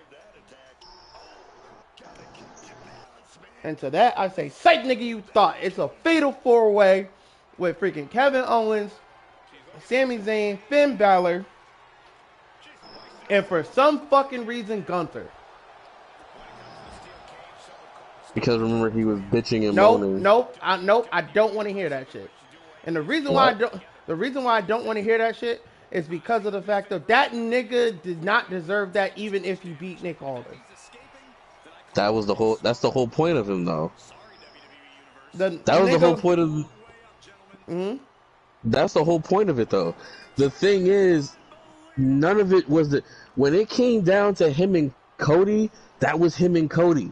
When he lost, he was supposed to just take that L and do what he needs to do. But him being him, he wants another title shot. Of course, he wants another title shot. That's fine. Get to the back of the line, bitch. Hey, I'm not disagreeing with you, but I'm just telling it like it is. That's how he operates. As sad as it is, that's how he operates half the time, and it's really annoying. Oh, for real. Like I don't think he should have been in that match. To be real with you, I think like you guys said earlier, I think Randy should have been in the match. Well, like you said, no, that would have been a perfect situation to have Cody and Randy in that situation. Like a yeah, that was the whole. That's the whole thing about it. Like have Randy in the match, but have him get screwed over by. Have Cody in the match, have him get screwed over by have him get screwed over by Randy. Randy. Like that was the whole point. And then if you wanted to, fuck it, have him screw over somebody else.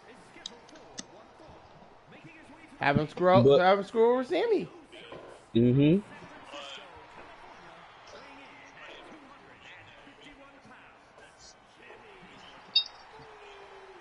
Because remember,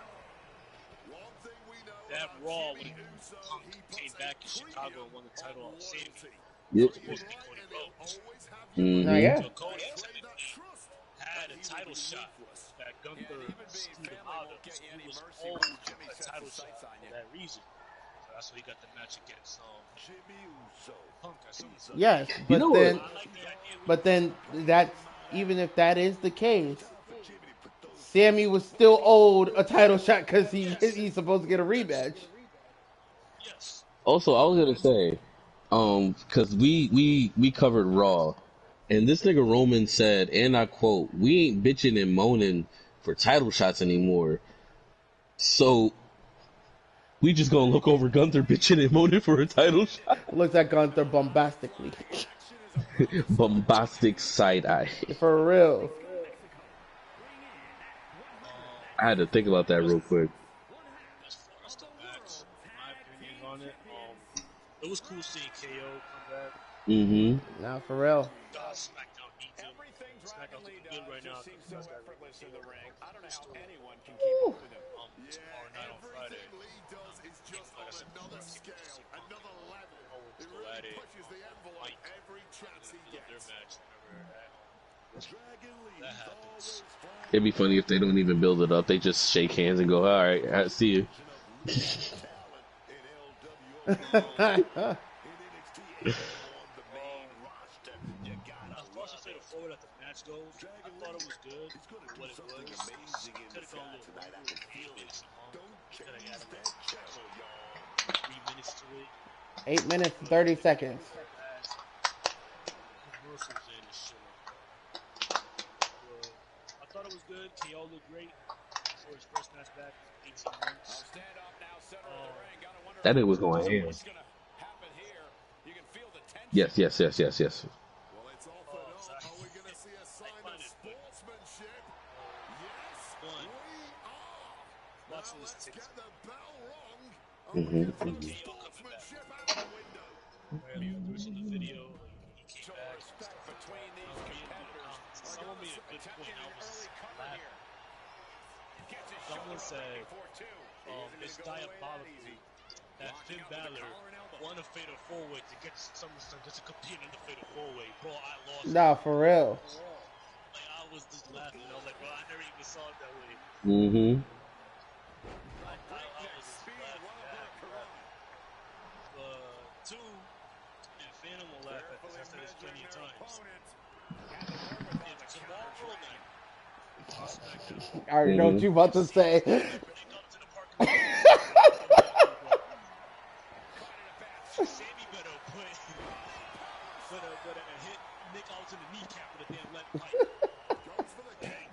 You Better show for that time. So this man has been getting wrongfully over since he lost that championship in Chicago. Nah, for real. my boy been getting Sammy better be like, I'm gonna come back full time.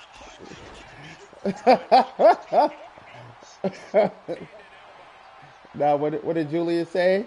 Even in your dreams, I'ma be there.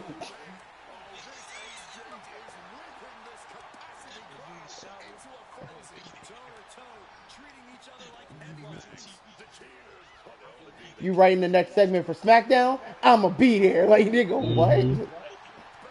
that nigga Sammy about to pull out with the fucking black with the Timbs on.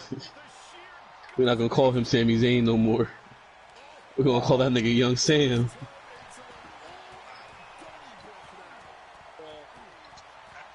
Nah, for real. That's funny though. But nah, even then, honestly, I mean, as good as it was, I still feel like it was kind of fucked up Mm-hmm. because Finn really did earn that match, and just for them to get screwed out of it, it's kind of fucked up. But it is what it is. Anything else you guys want to add? I'm good. I mean, did you add anything? I said what I had to say. No, I was pretty chill. Like I said, I was pretty okay with with this match. I feel like, well, there's a part of me that, I'm not gonna lie, there's a part of me of where I wish that Finn Balor won, but you know, that's it. Yeah. No, I felt that, and I think we can all agree because I know me and E was saying it because we watched it while we was on the PlayStation chat. But honestly, I was fine with either or winning if it was a one-on-one. I was Mm-hmm. fine with Sammy winning or Finn Balor winning. Then when they added Gunther, I almost threw my TV out the fucking window. But but then they added KO, and I had to put my TV back down. So it was alright. He reversed. He Uno reversed it. He Uno reversed the throw. Son of a bitch! Yip.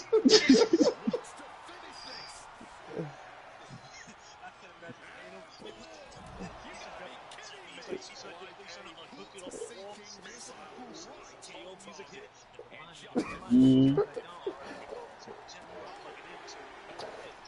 Nigga damn near had the time stone. Dormammu, I came to bargain at that. Son of a bitch! Oh, wait, Finn, wait, KO's back! Oh, that's What's hilarious. Cabinet Carl do? Just, what? Mm-hmm. Lord, but nah, but it like I said, it was a good match. Like I said, we're happy to have KO back, but I do kind of wish that they would have at least let Finn Balor get his fair ones. I mean, let's just hope to keep him in the main event scene. Nah, for real. They, Be good. Just give Punk at least a good opponents. This time, I was gonna say, because this time he can actually face him for competition instead of it being some bullshit. yeah, that's very true. Because remember when he was in Judgment Day, and the first thing he did was he went after the title. We all remember that, right? Yep. All right, he felt good about himself. Who told this nigga, "Hey, you acting like a bitch right now"? Liv Morgan. Yep. Talking about your mama. Hit that your mama. Like she's the only person that's like, oh, what are you doing with Fat? What are you doing talking to Punk? He's the enemy. It's like, bitch, you got nothing but enemies. You literally wake up singing Drake's song, "Enemies." Like, what the fuck? Like,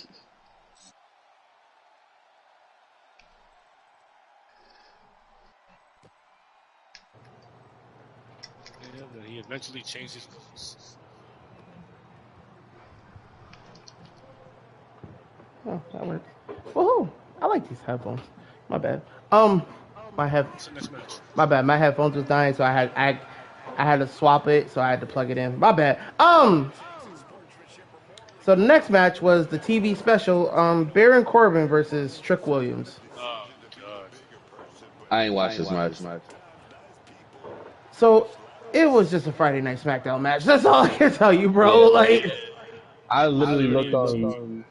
I literally looked on YouTube and seen that shit said, "Oh yeah, he won." I was like, "Oh great."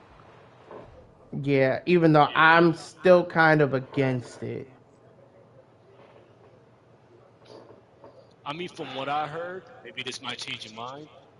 But from what I heard, they took the title off him because they wanted to be in the main event scene. They want supposedly he's a favorite to win Money in the Bank. And that's great. But they should have let Carmelo run his fair ones. Oh yes, absolutely. Because I was gonna say Baron Corbin. Really? The nigga that hasn't been here for how long? I mean, it was his first match back, so it would have been a little bit He diabolical. shouldn't have been in the match to begin with. Yes, I At agree with all. that. Like he really shouldn't have been in the match to begin with. Like how you like that shit don't make sense to me. How do you cost Carmelo the match and then you get the title shot? That's crazy. Mhm. Yeah, yeah. I wish Melo was on the card. He definitely should be there. I mean, the match itself was fine. Really nothing special about it. Like you said, it was a TV match. Um, I mean, the one positive thing I could say is this: oh, the whole Trick report, like him, going to be in the main event scene and possibly win Money in the Bank. I think that's cool. And as far as Baron Corbin, it's good to see that they're taking him seriously. No, that's all well and good, but Give him the like I said, championship. it's just the fact of how you like this is the revolving door problem. We're skipping over the people who have worked really hard to get to where they are for people who are Yes. just coming back. Hmm. That's a It's problem. kind of like Punk back in 2013. Yeah, Mm-hmm. like Baron Corbin didn't do anything to get that title match. He just came back. He just walked in the door. Like, I mean, they made it official on YouTube. Like it wasn't on the live show like on SmackDown. Like it was after the show was over. yeah. So I like that's what I'm saying. That's my problem. You should have, if that was gonna be the case, you should have just let that shit just happen. Let it be Carmelo. Let it have been Carmelo and freaking and Trick. You could still have Trick lose. Carmelo gets the title back. And this is the one time I'm gonna say they don't have to let him do the open challenge, and then just have him in the feud with Baron Corbin.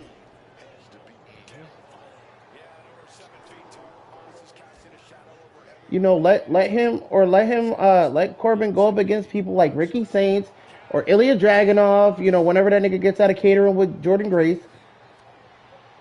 You know, I and just saw then I just saw his Instagram. That nigga living life. he can come back to work. I agree. But you I was know, sorely missing that man Corbin. let Corbin, you know, battle some people and then make his way back up to Carmelo. Right. And then if you want to have him drop the title to Corbin, let him drop the title to Corbin.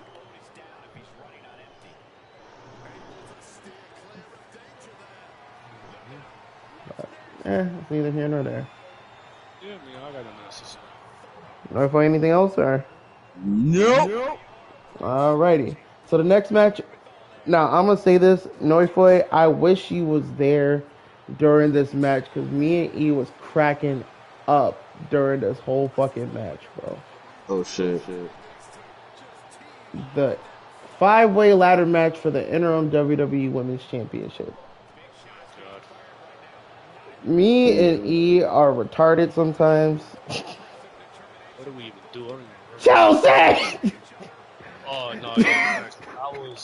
I was having a Jim Ross moment, bro. I'm not even to say the line, bro. I was gonna pull that Jim Ross line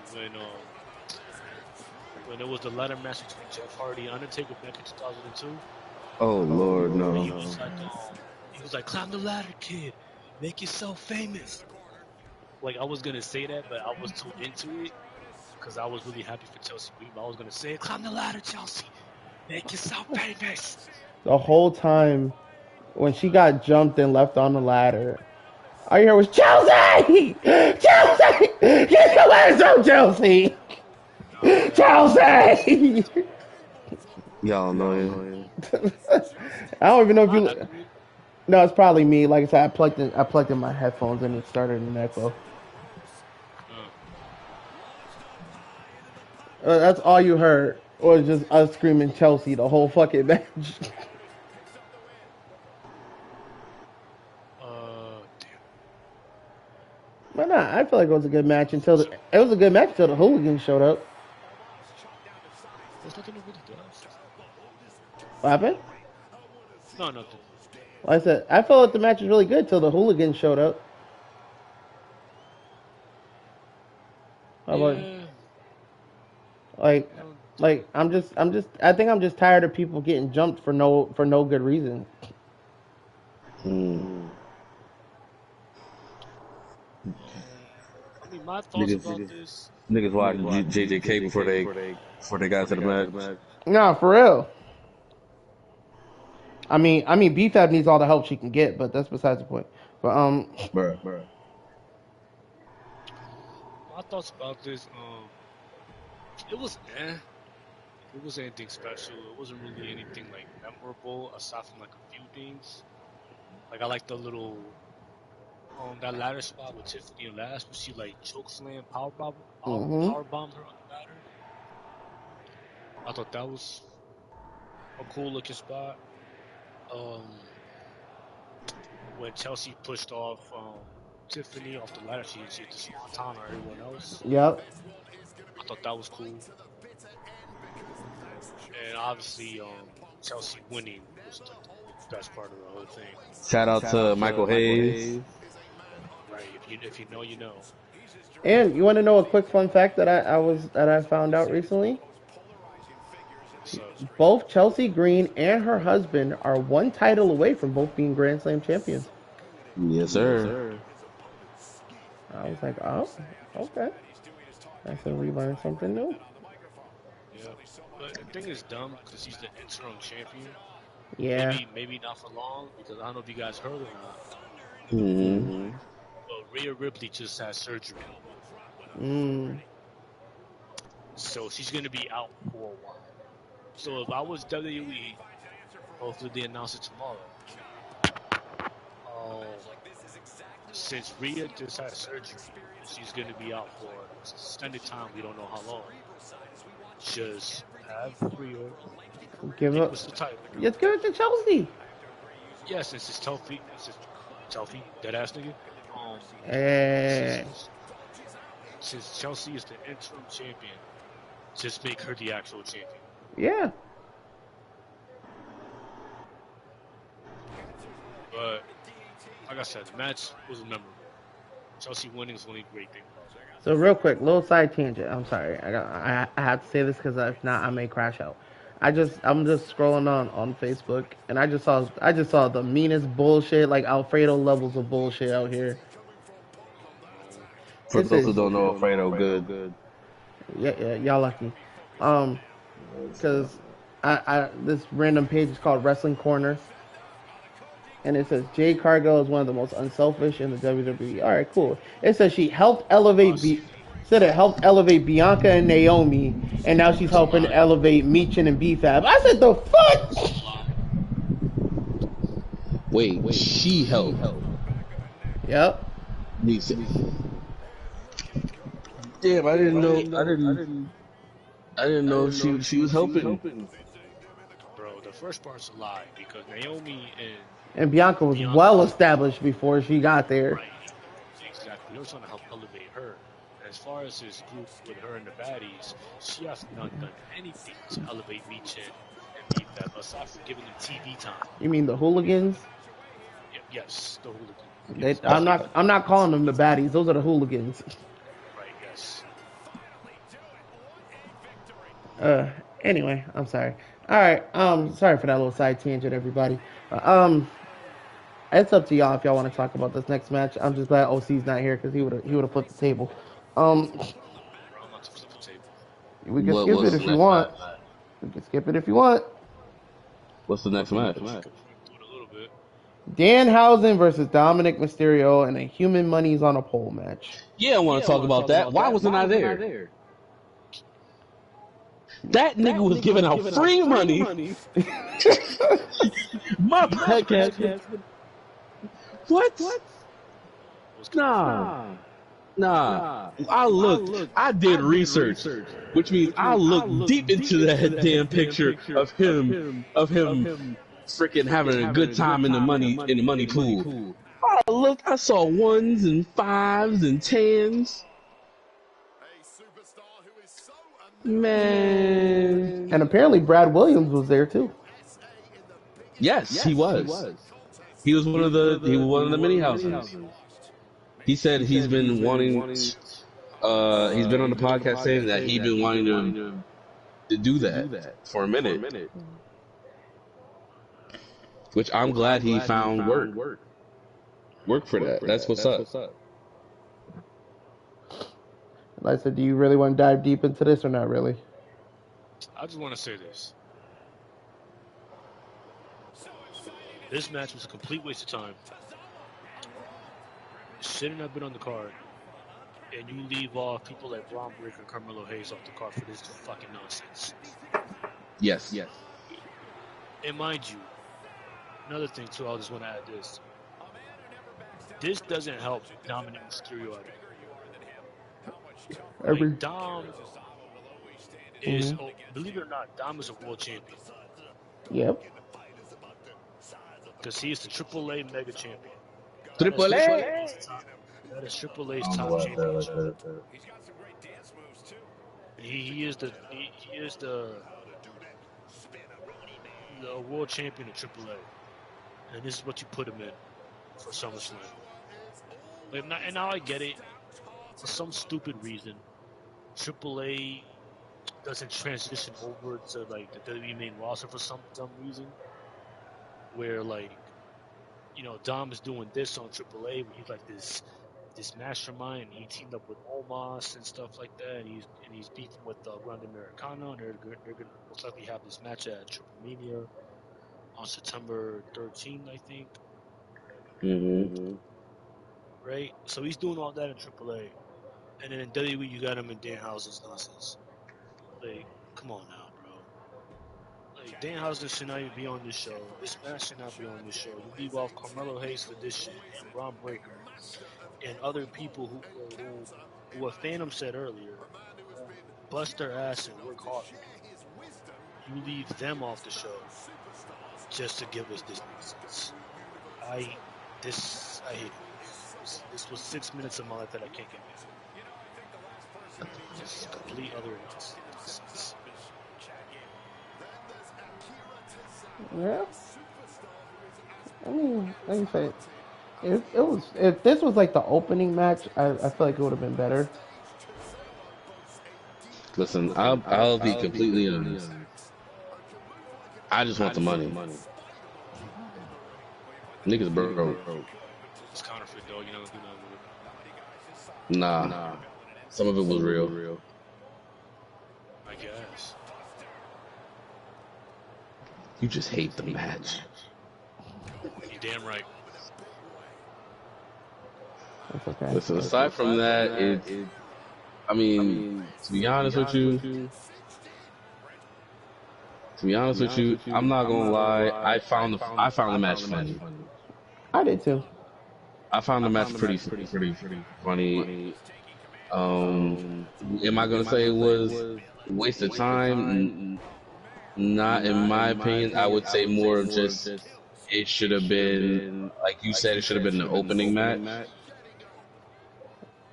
It's just the filler episode of the anime. Yeah, basically. Because at the end of the day, there shouldn't, like, we can't stress the fact that Danhausen's here to stay. Yeah. I wouldn't even Like, say as much sadly. as I wouldn't even say no, sadly. I'm saying sad. I'm saying sadly for those who don't like Danhausen. Okay. Like for those who keep saying like, oh, he's not doing a lot, or he's a waste of time. It's like, yeah, I get it, because at the end of the day, you want to focus on the wrestling, you want to focus on everything in the WWE, you want to focus on the story. But I feel like for him in general, his role that he's playing, it helps.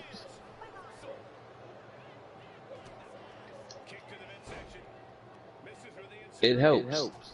Because it gives you that opportunity.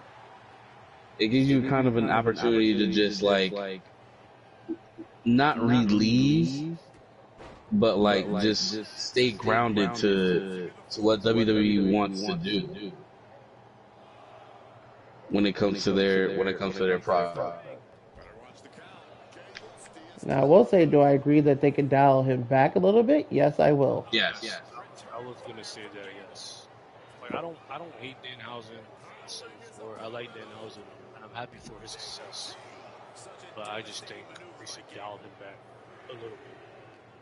Like when he's on 6 segments on Raw, and like the whole show is like pretty much about him because he's freaking everywhere. It's like, come on now, you got some major stories that need to get forwarded, but you guys want to shove Danhausen down our throats. Tossed back into the ring.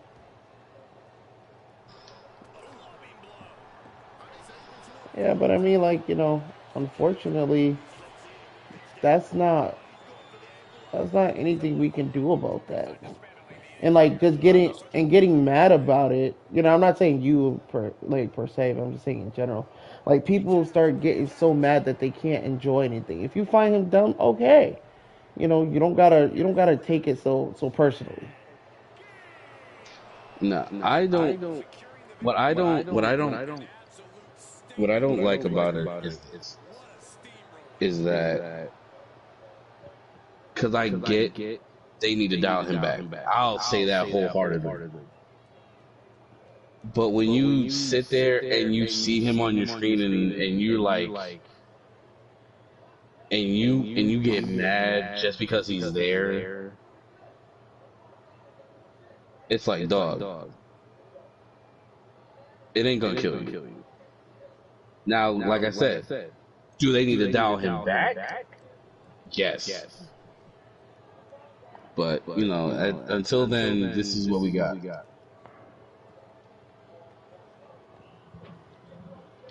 All right. So, y'all ready for the next match? Yep. All right. Next match is Chad Gable versus Penta. And I'm gonna say it. Them boys put on a banger.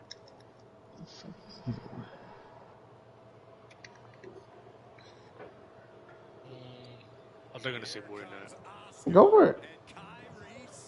No, No, no. Say what you gotta say. no, I thought it was a pretty good match for 11 minutes, even though it didn't feel like 11 minutes. But apparently it was 11 minutes and 10 seconds. I mean, I feel like they could have shaved off 3 minutes of the Danhausen match and gave it to this, I mean, or hey. just not have the match at all. But I thought it was good. Um, Chad Gable got, you know, his moment. He won the title that he's been chasing. He did it in front of his family and his friends and things like that.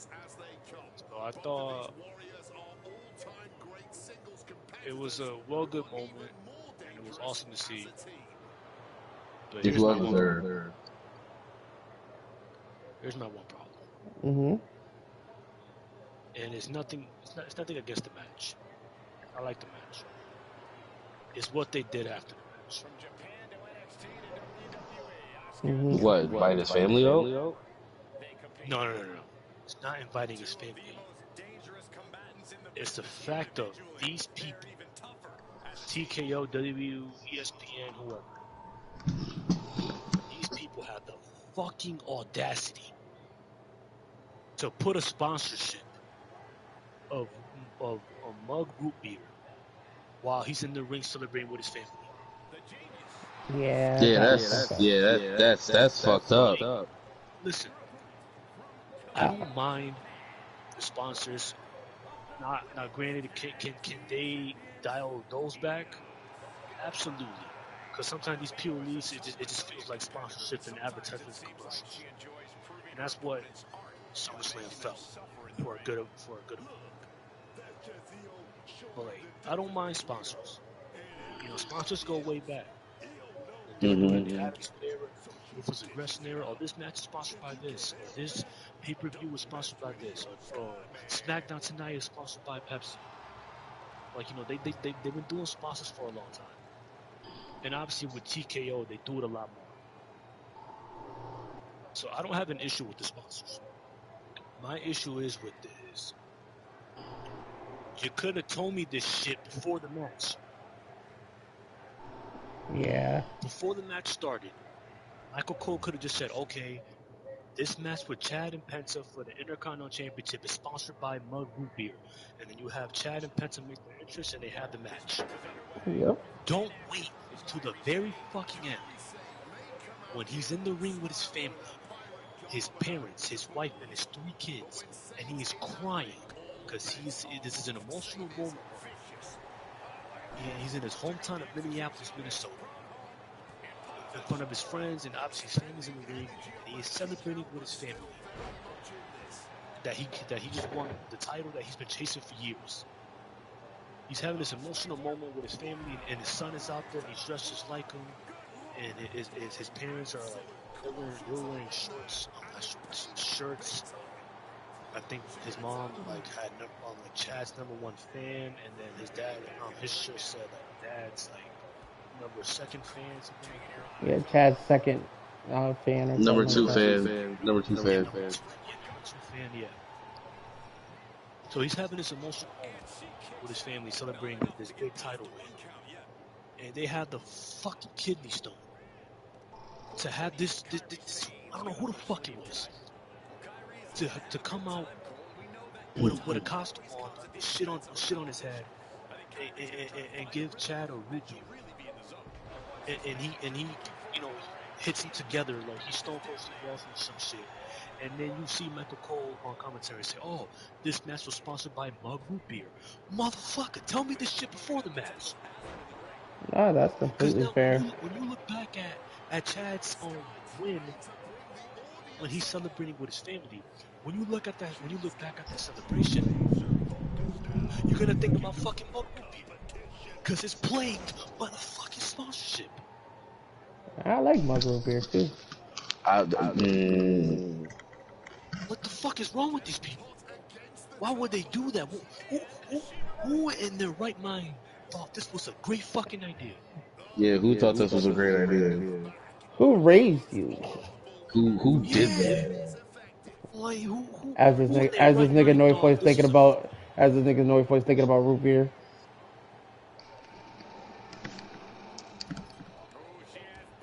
I was gonna say I could feel the animosity in Twin's eyes staring at me through the. No. If you like mug root beer, that's fine. There's nothing wrong with that.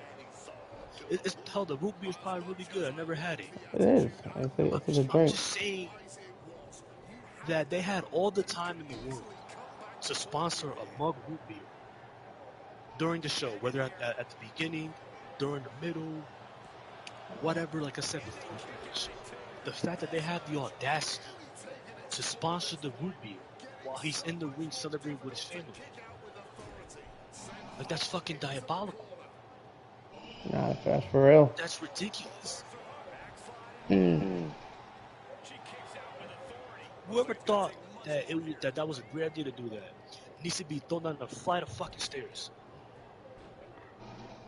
Same, bro. Like I was so upset when I saw that, bro. Like, I didn't rant right away. Like, I didn't go on a rant right away. But I saw that shit and I'm like, yo, these people, you can't dislike these people. Like these ads and these sponsorships and these commercials, bro. Like I get it, they do it, and it's part of the PLEs, which sucks because I feel like it shouldn't. But like, bro, there's always a time and a place for all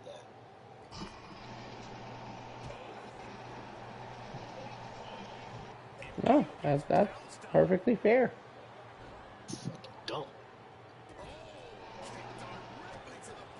Anything else y'all want to add, or y'all good?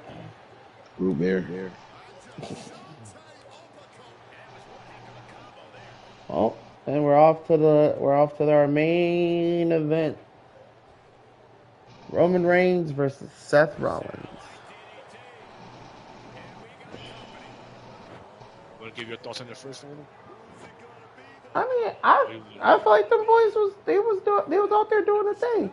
Now, I understand, they were going off the history of the Shield and stuff, and they, had their little tributes to Dean Ambrose and stuff, and I'm all for that. I don't know where people were getting this idea that John Moxley was gonna show up, but Oh my, they've been saying that for years, bro. It's so annoying at this point. The thing is that they want him to show up, but here's the problem: that nigga's not gonna show up. he's really not. Still under contract in AEW, I think till like what 2029, some shit like that. 2027, Something like that. Like I know he signed an extension a couple of years ago. That man is not trying to come back to WWE. Not at all. And even then, I don't even think it's that he doesn't want to come back to WWE. They're not going to let him be the character he wants to be in WWE. He has more freedom. Tony Khan gives him more freedom over there. But, because again, TikTok is a dangerous place in social media. And, like, I was seeing some videos, some people was really mad that Dean Ambrose didn't come out during this match. Like, what are you talking about? Why were they expecting for him to show up? No, here's the thing. No, go ahead. Shield match between brothers. The problem is that, and I'll say this 1,000 times in, the whole Shield thing is done. It's done. It's over with. You don't have to keep doing this. Y'all bring up the Shield every time these niggas are together. Y'all brought it up. Y'all brought it up when it was against Punk, when he had a triple threat. You brought it up when CM Punk and Roman Reigns was going at it. Like every single time, y'all bring up the Shield. Like, yes, they evolved the industry, but that's it. You can't tell me that they can have a rivalry without just being themselves. And the crazy part about it is the intros. Like Roman Reigns came out as Roman Reigns.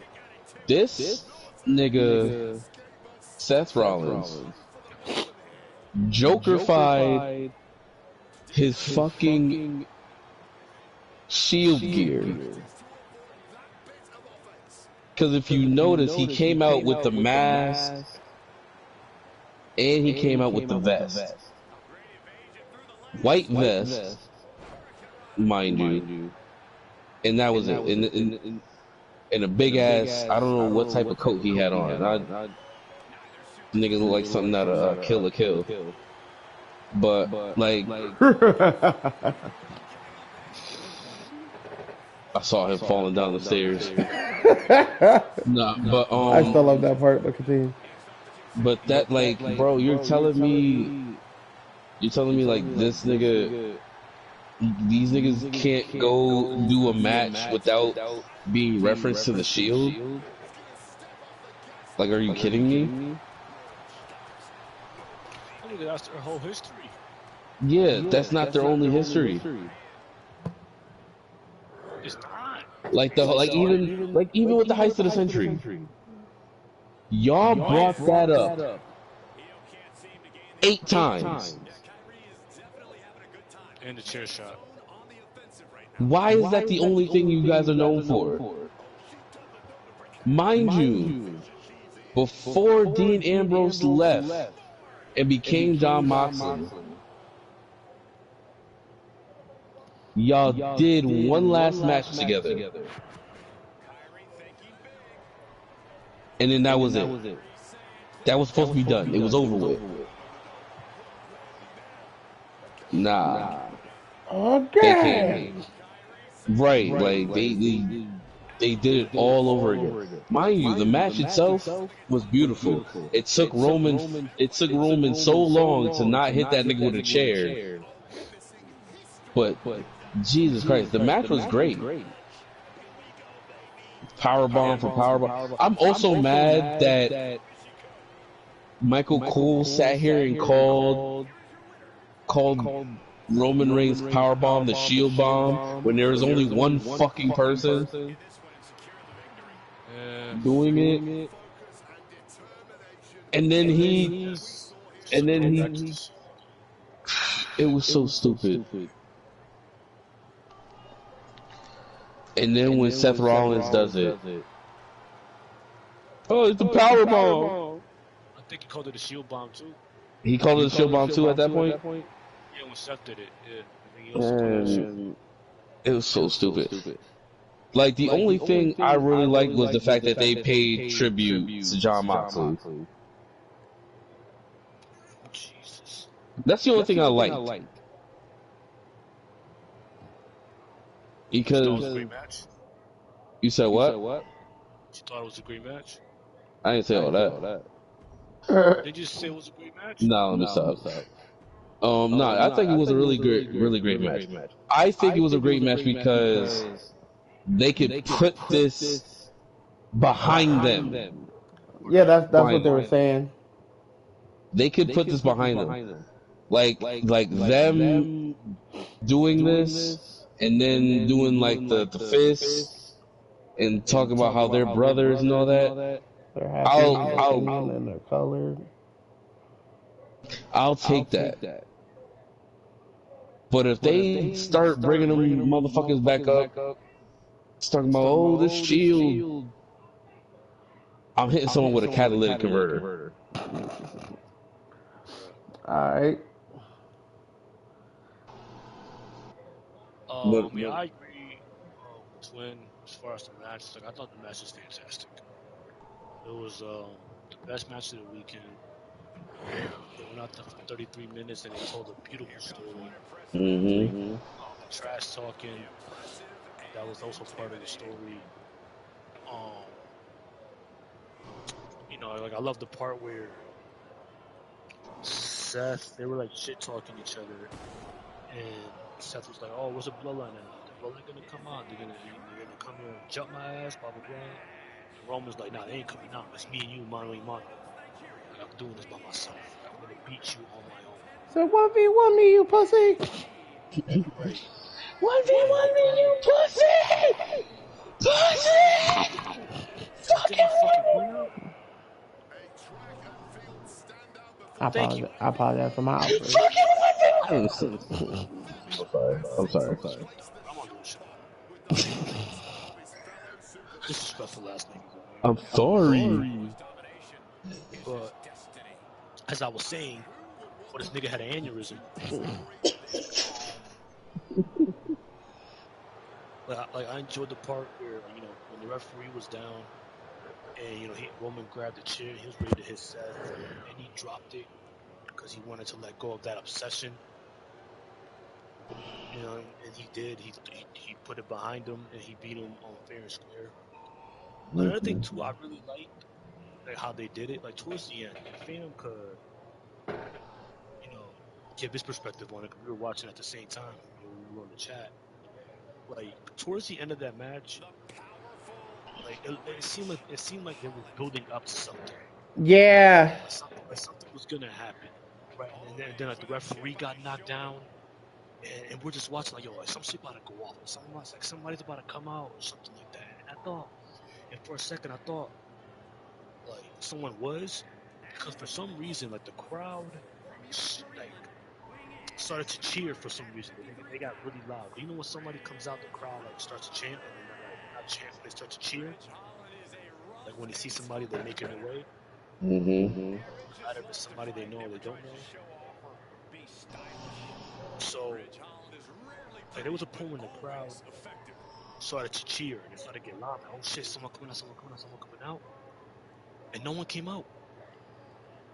And I'm like, oh shit, like what's like, it had me at the edge of my seat because I'm like, yo, like what are they building up to? Like it feels like some shit is like some crazy shit's about to happen. And they're gonna Wait. I know we were talking shit about it, but can you imagine John Moxley actually was in the crowd and they just and he's just like, nigga, I'm watching the match. Calm down, calm down, calm down, calm down, calm down. I'm just watching the match. Y'all gotta stop. right. So I'm like, oh shit, like, they about to end like Summerslam on a cliffhanger or some shit about to pop off. But nah, nothing happened.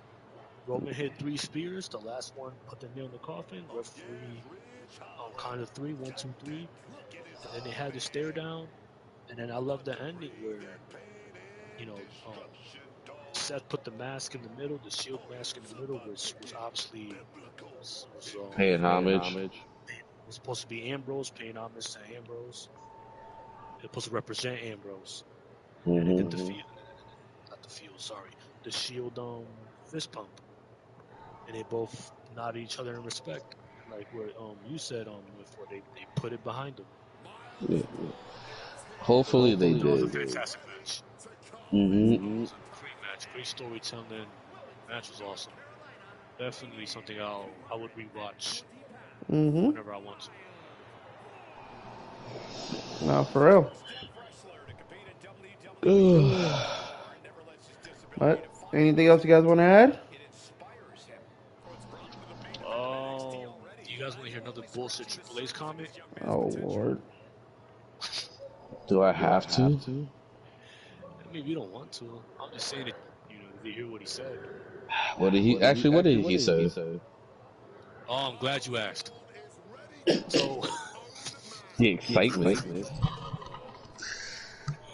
nah. So after night 1 ended on Saturday, Mm-hmm. he was doing the press conference, which is something that he hasn't done in a long time. Mm-hmm. And he was asked a question about a comment that Damian Priest said on SmackDown, where I think Damian Priest told Cody, "Oh, I'm tired of the same guys being in the main event spot,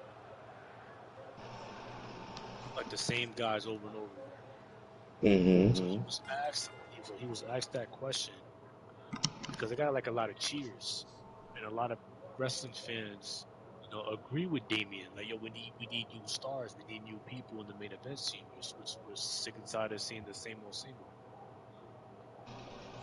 So he was asked to give his thoughts about that, and Triple H said that pretty much to tell you guys in short words, not to say everything that he said, but he said that if someone finds a way to get over with the audience, then 99% of the time they're gonna push him or her, and that's what like the not the audience though, the talent needs to do is just find a way to get over. Like, because he mentioned some people like, oh, like, are these, are they over than Cody? Are they more over than Cody or Roman or Punk or Liv or Io? And pretty much the bottom line he said was just find a way to get over with the audience, and we're gonna push you, and we're gonna give you like the chance to rise up, and we're gonna strap the rocket to your back. Here's the problem with that. Let me just give my quick take before you guys can say what you guys want to say. Number one, that's complete utter bullshit. And here's why I say that. Because in a way, he's actually not wrong. Right? If you get yourself over and the audience is really rocking with you, then yes, that person deserves a chance to be like a singles champion, whether it's like a mid-card title or world title, such and such, right? So I agree with that. But at the same time, it all depends on the creative and the booking. That's all it goes back to. Because look at LA Knight. That man's been over for how many years now? Mm-hmm. And he has not won a world title yet? Yep. Like, and here's another example. And it kind of pisses me off, even though it's a cold hard fact. This man has the nerve to say, get yourself over, right? Mm-hmm. Maximize your TV, maximize your TV time, maximize your minutes, however minutes or seconds you got on TV, use them to the full potential and try to get the audience to connect with you. That's great, Triple H. That's awesome.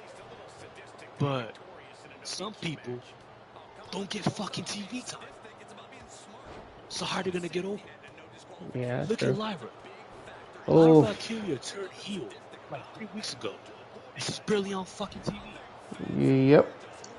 So how are you gonna tell someone like Lyra, to get over with the audience, to get this new heel character over with the audience, and try to get some heat and get the crowd to boo her, and she's barely on TV to even do that? Look at Jordan Grace. As much as you mentioned her, the woman's been in catering for like fucking 6 months. Yeah, ever since that How is injury. she gonna get over? Ever since that injury. Like, this man just says shit. It just sounds fucking dumb in the end.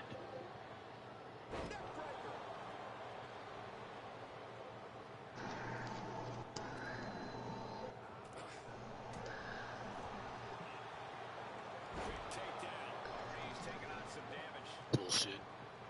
What are your thoughts?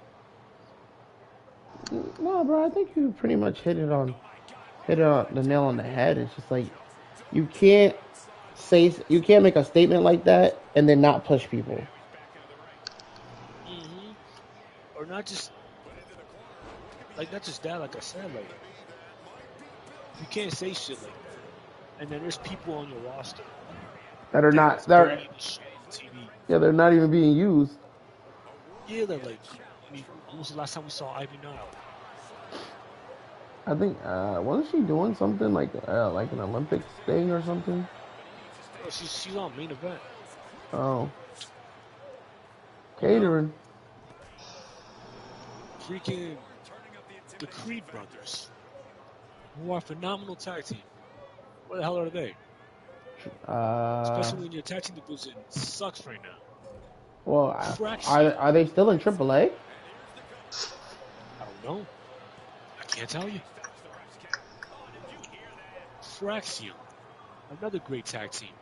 They show up once every 3 months. No, they showed up last week. They ain't do nothing, but they showed up.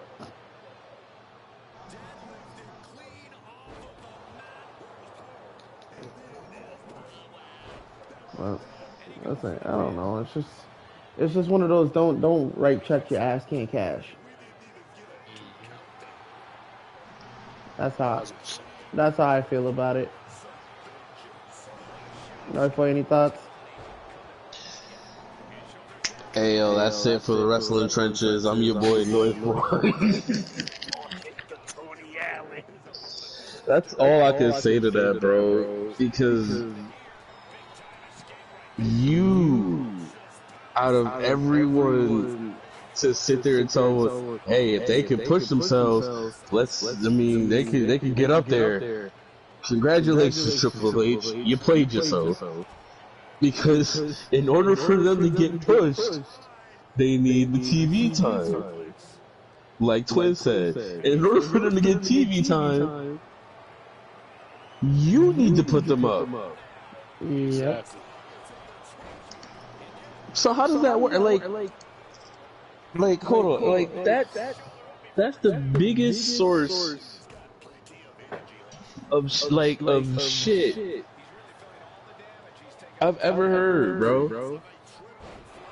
Like you just really sat there and basically that was you know what that's like? That was like when CM Punk asked him back in the day, where he said, "How many times have you laid next to your wife and went, I don't know, babe. I don't think this guy got what it takes." Yep. It's the same question in a different format. All they're asking you is what is it going to take to get different people on the roster? And you just basically said, well, they're doing it, I just don't see what they're doing. No, it's not. It's not only that too. It's like what I said before, that there are some people, LA Knight, who's been over for the longest time. Mm-hmm. This man has still not been a world champion. Yep. He won that U.S. title once and then never saw a belt again. I think he won it twice. Was it twice? Either way. Yeah, but yeah, same thing. Yeah. Like, he's won the title twice. He's had multiple world title shots. He's lost all of them. Mm-hmm.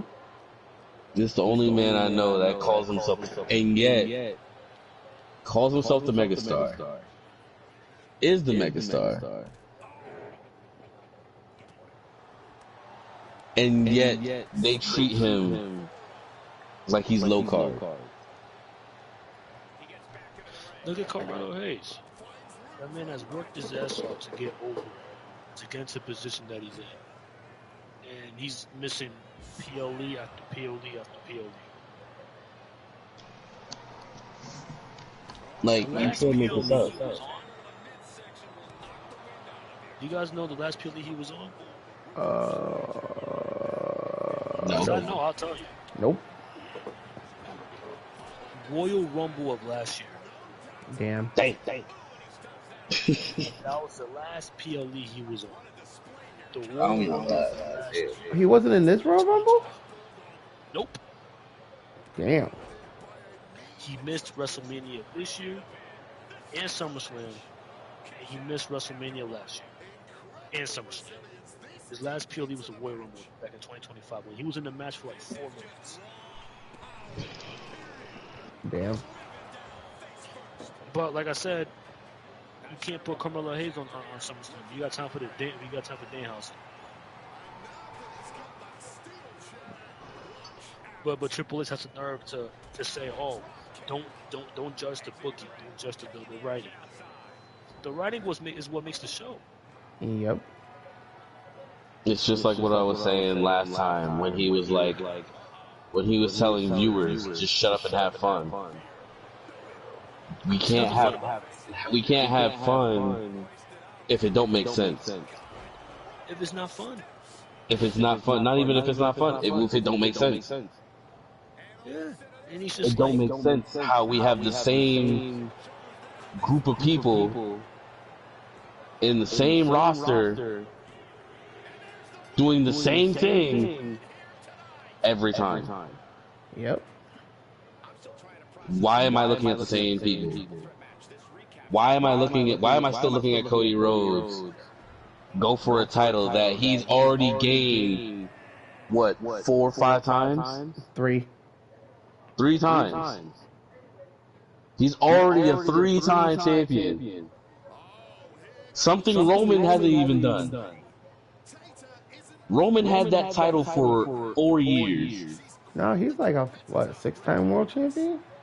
No, I'm talking about the Undisputed. I'm talking about that title in general. Oh, you mean this version of the title? Right. Okay. This version of the I was title. about to say, I think my man's like a 6-time world champion, gang. Like, No. I remember that. But I'm of this saying version. this man has held that title for 4 years, one time. The white man did it 3 times. I'll give Roman that, and I'm gonna say it again. Roman has held this title once for 4 years. The white man did it 3 times.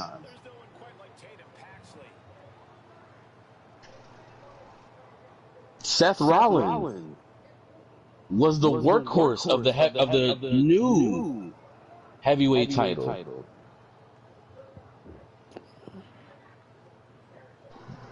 That shit got passed around quicker than it should have been. And then brought back, not even brought back, brought to Roman Reigns. Because he beat the old man.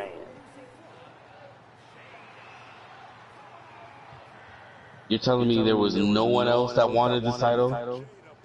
Aside from people like Finn Balor, Braun Breaker, hell, Sami Zayn.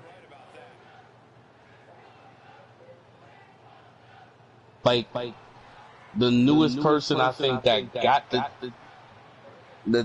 the title, the newest people was Damian Priest and Jey Uso. Yep. And Gunther. And Sammy. The heavyweight title? Oh, for heavyweight. Okay, I thought you just meant the world title. Yeah, I'm talking about the heavyweight title. No, not the world title, the heavyweight. Yeah, Damian Priest, Jey Uso.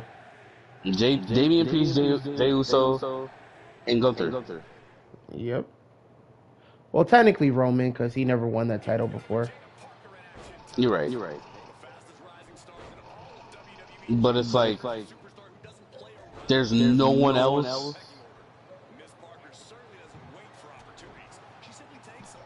Like, we saw what you were going to do with Braun Breaker, and then now it's like you got him with the high school jocks. When this thing could be alone by himself doing his own shit. Mm-hmm. But I digress. I don't know the product like you do, Triple H. We don't know what it's like. Whatever you want to do.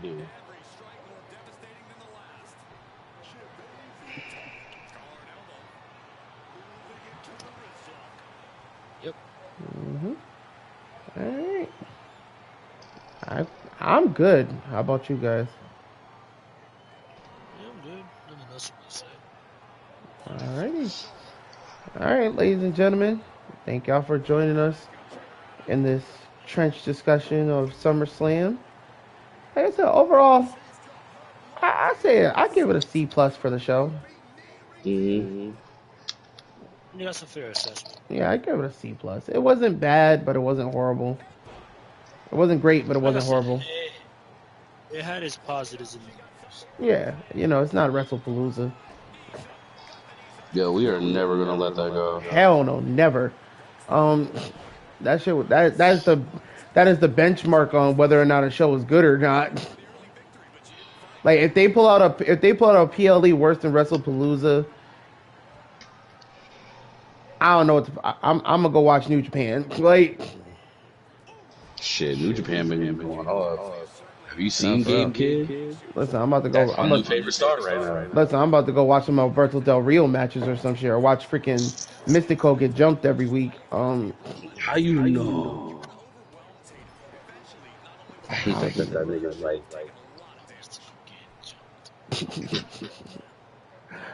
that shit was so funny. That's what Sammy better do to Miguel this tomorrow. Doubtful. Damn, Jada Parker fine. But ladies and gentlemen, like I said, thank y'all for joining us. Mm-hmm. It's your boy DMB Phantom, Noifoy, Yo. and E. We'll catch y'all on the next one. Catch me and OC later on today for the Friday night stream. And catch Noifoy and E on Monday or Tuesday morning. Don't catch us on Monday. We ass. Tuesday morning. We don't even do this shit for real. Y'all late to y'all own y'all late to your own show. It's crazy. You right. You absolutely right. Who the fuck is talking?